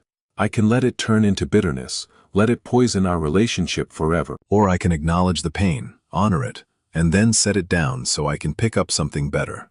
What's the something better? This, I gestured between us. Sitting here with my son, having an honest conversation for the first time in years. Watching you become the father your children need. Building something real instead of something fake. But what if I don't deserve it? What if? Thomas, I cut him off gently. We don't earn forgiveness by being worthy of it. We earn it by what we do after we receive it. You spent the past 9 months being the man I raised you to be. That matters more than 15 years of mistakes. He started to cry then, deep, shuddering sobs that shook his whole body. I moved closer and put my arm around him, holding my son the way I'd held him when he was small and the world was too big and scary to face alone. I'm so sorry, Mom. I'm so sorry. I know, sweetheart. I know. We sat there for a long time, mother and son, watching the stars appear one by one in the darkening sky. October brought another letter from Christina. This one was addressed to me directly, sent through proper channels, reviewed by prison authorities before delivery. It arrived in a plain white envelope with the Federal Bureau of Prisons return address stamped in the corner. I almost threw it away unopened. But something, curiosity, maybe, or a desire for closure, made me slide my finger under the seal. Margaret, by now you've heard about my mother's arrest. I suppose you think that's some kind of victory. Another member of my family destroyed. Another person who loved me taken away. I want you to know that I've had time to think and hear. A lot of time. And I've realized something important. You won. Not because you were right, you weren't. Not because I'm guilty. I'm not, no matter what the courts say. But because you were willing to burn everything down to get what you wanted. You didn't care about Thomas, or the kids, or anyone else. You just wanted revenge, and you got it. Congratulations, Margaret. You destroyed a family. You put a mother in prison for life. You made 2 children grow up without the woman who gave birth to them. I hope it was worth it. I hope you enjoy your victory while you sit alone in that empty house, knowing that everyone who ever loved you knows exactly what you're capable of. We're not so different, you and I. We're both fighters. We both do whatever it takes to win. The only difference is, you were willing to sacrifice more. Christina. I read the letter 3 times. Then I did something I hadn't expected. I laughed. Not a bitter laugh, or a triumphant one, just a laugh. Because Christina, even now, even facing 45 years in prison, couldn't accept that she'd done anything wrong. Couldn't acknowledge that she'd stolen from vulnerable people, manipulated her own husband, tried to destroy her mother-in-law's life. In her mind, she was still the victim, still the wronged party. Still, the hero of a story where everyone else was the villain. It was almost impressive, in a twisted way. I walked to my fireplace, struck a match, and watched the letter burn. Just like I'd burned the last one, and just like I'd burn any others she sent. Christina could write all the letters she wanted. She could spin whatever narrative helped her sleep at night. But her words couldn't hurt me anymore. I knew who I was. I knew what I'd done and why I'd done it. And I knew that none of it, not one single moment, had been about revenge. It had been about justice, about protecting myself and others from a predator, about teaching my grandchildren that there were consequences for cruelty, and that ordinary people could stand up against the powerful when the cause was right. Christina would never understand that, and I'd stopped caring whether she did. That weekend, I hosted Sunday dinner as usual. Thomas arrived with Emily and Jason at 5 p.m. sharp. Patricia came too, bringing wine and a casserole. Helen had flown up from Sacramento for the occasion, and Frank Morrison stopped by briefly to drop off some paperwork and ended up staying for dessert. We crowded around my dining room table, elbows bumping, voices overlapping, laughter echoing off walls that had been too quiet for too long. "Grandma, tell the story again," Jason demanded, waving his fork. "The one about how you caught the bad guys." "I didn't catch anyone, sweetheart. I just told the truth, and the police did the rest. But you were brave, right? Emily said you were brave." I looked at Emily, who was watching me with serious eyes. I was scared, I admitted. Most of the time, I was very scared. But I did what needed to be done anyway. "That's what brave means," Emily said solemnly. "Being scared and doing it anyway. Who told you that?" "You did, Grandma." When I was worried about starting 4th grade, I didn't remember saying it. But hearing it reflected back in my granddaughter's voice, I realized it was true. That was what brave meant. Not the absence of fear, but the refusal to let fear make your decisions. Thomas caught my eye across the table and smiled. A real smile, the kind I hadn't seen from him in years. "Happy?" he mouthed. I looked around the table at the people who'd gathered in my home. My son, finally free from the woman who'd controlled him. My grandchildren, learning to trust again. My sister, my friends, my allies in a battle that was finally over. "Yes," I mouthed back. "Finally." And I meant it. 1 year later. December again, the roses in my garden had long since gone dormant, waiting beneath the frost for spring to call them back to life. But inside my house, everything was warm and bright and full of the kind of noise that used to make me nervous but now felt like music. "Grandma, where do you want the tree?" Thomas called from the living room, wrestling with a 7-foot Douglas fir that was shedding needles across my hardwood floor. "By the window." "Where it always goes." That's what I said. Emily's voice, exasperated. Dad never listens. I listen, I just don't always agree. I smiled and turned back to the kitchen, where 3 pies were cooling on the counter and a turkey was roasting in the oven. Helen stood beside me, chopping vegetables for the stuffing she'd learned from our mother 60 years ago. "This is nice," she said quietly. "Having everyone together." It is. I wiped my hands on my apron and looked out at the chaos unfolding in my living room. Jason was tangled in Christmas lights. Patricia was trying to untangle him while simultaneously directing Thomas's tree placement.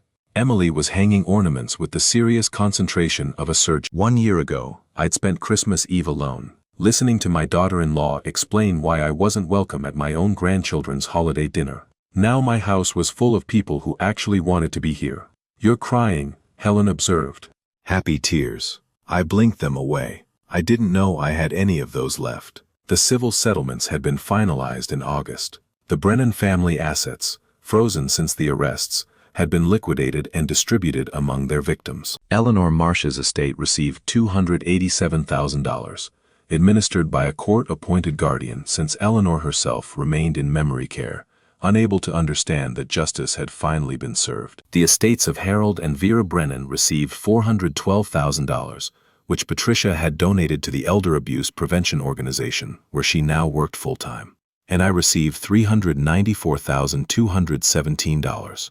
The number still seemed unreal to me. It represented my original loan plus interest, plus a portion of the civil damages awarded to victims of the Brennan family's fraud. More money than I'd ever expected to see again.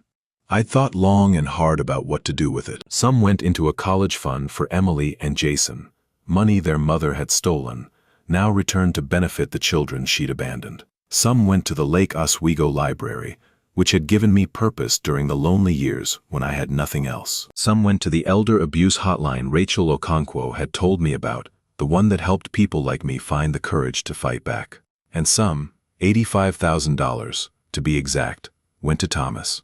He tried to refuse it. "Mom, you don't owe me anything. After everything I let Christina do. This isn't about what you let Christina do. This is about what I want to give you." I pressed the check into his hands.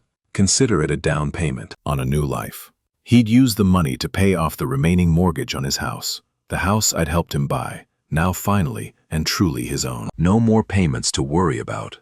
No more financial strings connecting him to a past he was trying to leave behind. It felt right, like closing a circle that had been open too long.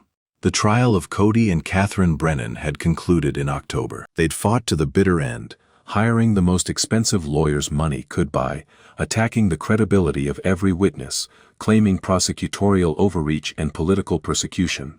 It hadn't mattered. The evidence was overwhelming, the testimony damning, the pattern of abuse too clear to deny. Cody received 34 years.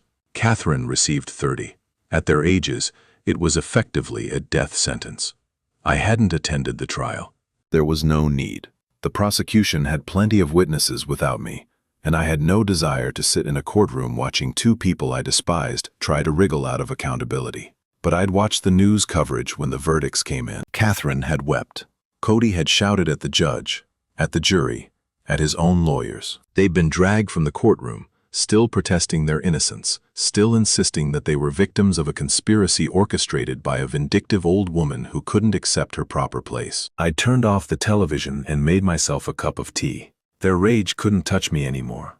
Their words were just noise, echoing off the walls of the prison cells they'd occupy for the rest of their lives. Christina had stopped writing letters after Catherine's arrest.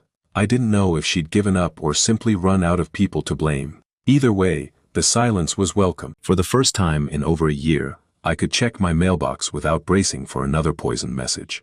Thomas had cut off all contact with her. No visits, no phone calls, no letters. His lawyer had advised him to maintain boundaries for his own mental health and the children's well-being. The court had supported this decision, ruling that Christina's attempts to manipulate Emily through smuggled correspondence constituted emotional abuse. Emily and Jason didn't ask about their mother anymore. At first, that had worried me. Children needed to process grief, even grief for parents who'd hurt them. But their therapist assured me it was normal. They were building new relationships, new routines, new definitions of family that didn't include the woman who'd abandoned them. Maybe someday, years from now, They'd want answers. They'd want to understand why their mother did what she did, what kind of person she really was beneath the charm and manipulation. When that day came, we'd tell them the truth, not to poison them against Christina, but because they deserved to know. Because secrets were how the Brennan family had operated for generations. And we were done with secrets. But that day wasn't today. Today was Christmas Eve, and my grandchildren were decorating a tree while my son made terrible jokes about tangled lights, and my house smelled like turkey and pine needles and the particular warmth of people who loved each other. That was enough. That was more than enough. Dinner was at 6 p.m. We crowded around my dining room table, the same table where I'd spread out bank statements and evidence a year ago. The same table where Frank Morrison and I had calculated the staggering total of what Christina had taken from me. Now it was covered with food. Turkey and stuffing, cranberry sauce, green bean casserole, 3 kinds of pie. Patricia had brought wine from her sister's vineyard in Eugene. Helen had made our mother's sweet potato dish, the one with the marshmallows on top that Jason loved. 12 people sat around a table meant for 8. Elbows bumped, dishes were passed hand to hand. Conversation flowed like water finding its level. To Margaret, Frank raised his glass, and the others followed. The woman who started all of this, who had the courage to say enough when most people would have stayed silent. To Margaret, the table echoed. I felt my cheeks flush. I didn't do this alone. Every person at this table played a part. But you were the first. Patricia's eyes were bright. You were the one who decided that being treated like a burden wasn't acceptable. You showed the rest of us that we could fight back. And you won. Sarah Chen, who'd become a friend over the past year, someone I met for coffee and talked to about things other than criminal prosecutions, smiled at me. Do you know how rare that is for victims of elder financial abuse to actually see justice? Sarah, less than 5%. That's the conviction rate for this kind of crime. Less than 5% of abusers ever face real consequences. She raised her glass higher. You're not just a survivor, Margaret. You're a statistic breaker. I didn't know what to say. A year ago, I'd been invisible. A source of money, a convenience to be used and discarded. Now people were toasting me like I'd done something extraordinary. But I hadn't. Not really. I'd just refused to accept what Christina had planned for me. I gathered evidence, hired a lawyer, told my story to people who would listen. Anyone could have done the same. The difference was that I had. I want to say something. I stood, my wine glass trembling slightly in my hand. To all of you, to everyone who helped me get here. The table fell quiet. A year ago, I thought my life was over. I thought I'd spend my remaining years being shuffled from place to place, dependent on people who resented my existence. I thought that was what I deserved, that after 68 years, I'd finally outlived my usefulness. I looked around the table at the faces watching me. Thomas, who'd found the courage to break free from his wife's control. Patricia, who'd waited 8 years for vindication. Emily and Jason, learning that family meant more than blood. Helen, who'd flown across the country to stand beside me when I needed her most. I was wrong. About all of it. I wasn't useless. I was being used. I wasn't a burden. I was being exploited by people who saw my love as a weakness to be manipulated. I took a breath. But here's what I've learned. We're never too old to fight for ourselves. We're never too tired to demand respect. And we're never, ever too far gone to start over. I raised my glass. To second chances. To families, real families, not the ones who just share our blood. And to the future, whatever it holds. To the future, the table echoed. Glasses clinked, wine was drunk, and somewhere, in a prison cell in California, a woman who'd once called me an old burden was spending Christmas alone. I didn't spare her a single thought. After dinner, after the dishes were washed and the leftovers stored, after Patricia and Frank and Sarah had gone home with hugs and promises to get together soon, I sat on my back porch with Thomas. The children were asleep in the guest room, exhausted from a day of decorating and eating, and the overwhelming stimulation of a house full of people. Helen had retired to her room with a book. The house was quiet, wrapped in the particular silence of late Christmas Eve. Can I ask you something? Thomas said. Always. Do you ever regret it? Everything that happened this past year? I thought about the question carefully. About the months of stress and fear and uncertainty. About the nights I'd lain awake wondering if I was doing the right thing. About the toll it had taken on my health, my peace of mind, my sense of who I was. No, I said finally. Not for a second. Really? Even after everything Christina put you through? The APS complaint, the lawyers, the letters. Especially after all of that. I looked at my son, at the man he was becoming without Christina's shadow over him. If I'd stayed quiet, I would have spent the rest of my life being smaller and smaller, giving more and more until there was nothing left. And Christina would have moved on to her next victim, and her next, and her next. So, it was worth it. All the pain, all the public attention. Thomas, I'm 69 years old. I've buried a husband, rebuilt a relationship with my only child, and helped put a criminal family behind bars. I've been called names, threatened with lawsuits, and had my sanity questioned in front of a grand jury. I smiled, and I've never felt more alive. He was quiet for a moment. Then, I want to be like you, Mom. When I'm your age. I want to have that kind of strength. You already do. You just forgot for a while. How do I make sure I don't forget again? I thought about David, about the advice he'd given me over 41 years of marriage. About the hard lessons of the past year, the things I'd learned about myself and the people around me. Surround yourself with people who see your worth, I said finally.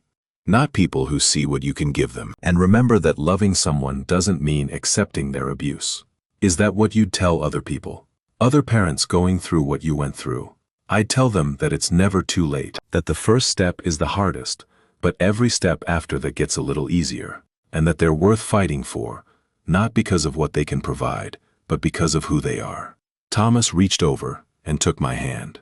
Thank you, Mom, for not giving up on me, for showing me what real strength looks like. Thank you for coming back, I said. That took strength too. We sat together in the quiet dark, watching the stars wheel overhead, listening to the sounds of a house full of sleeping family. Somewhere in the distance, church bells began to ring. Midnight, Christmas Day. Merry Christmas, Mom. Merry Christmas, sweetheart. I'm 70 now.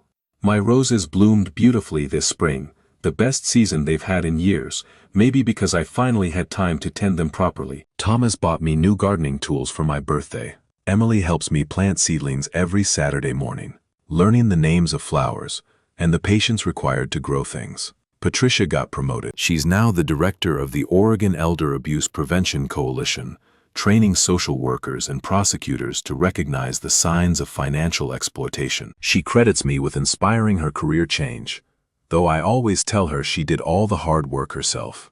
Helen moved to Portland last month. She said Sacramento was too far from her only sister, especially now that we've rebuilt the relationship we'd let slip away. She has a condo 10 minutes from my house, and we have dinner together every Thursday. Thomas is dating again. A woman from his church group, a pediatrician named Sandra who lost her husband to cancer 3 years ago.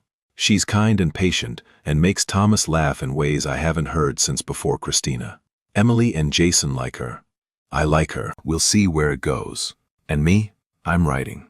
Not the story of what happened, though maybe someday I'll share that too. I'm writing about David, about our life together, about the lessons he taught me that took 68 years to fully understand. I'm traveling. Last month, I took a cruise through Alaska with Helen and Patricia. Next spring, I'm planning a trip to Italy, something David and I always talked about but never did. I'm living. Not just existing, not just surviving, but actually living, making choices based on what I want, not what others expect of me. Filling my days with people who matter, activities I enjoy, purposes that give my life meaning. Christina took 15 years from me. 15 years of shrinking myself, dimming my light, accepting less than I deserved because I thought that was what love required. I'm not giving her any more. If you've listened this far, I want to leave you with one final thought. You deserve respect. Not because of what you can give people, not because of how useful you are, but simply because you're a human being with inherent worth and dignity. If there are people in your life who treat you like a burden, who take and take without gratitude, who make you feel small so they can feel big, you don't have to accept it. You don't have to be silent. You don't have to disappear. You can fight. You can speak up. You can demand better. It won't be easy. The people who benefit from your silence will do everything they can to keep you quiet. They'll call you crazy, ungrateful, selfish. They'll threaten and manipulate and try to make you doubt yourself. Don't let them. Find your allies. Document everything. Tell your story to someone who will listen. And remember, it's never too late to start over. It's never too late to reclaim your life. It's never too late to be the hero of your own story, instead of a supporting character in someone else's. I was 68 when I finally learned that lesson. I wish I'd learned it sooner. But better late than never. That's my story. Thank you for listening. If you enjoyed this story, please like this video, subscribe to the channel, and share your thoughts in the comments below. Have you ever had to stand up against someone who treated you like a burden? How did you find the strength to fight back? I'd love to hear your stories. And for the next tale of justice and redemption, click on the video on your left. Until then, take care of yourselves. And remember, you're worth fighting for.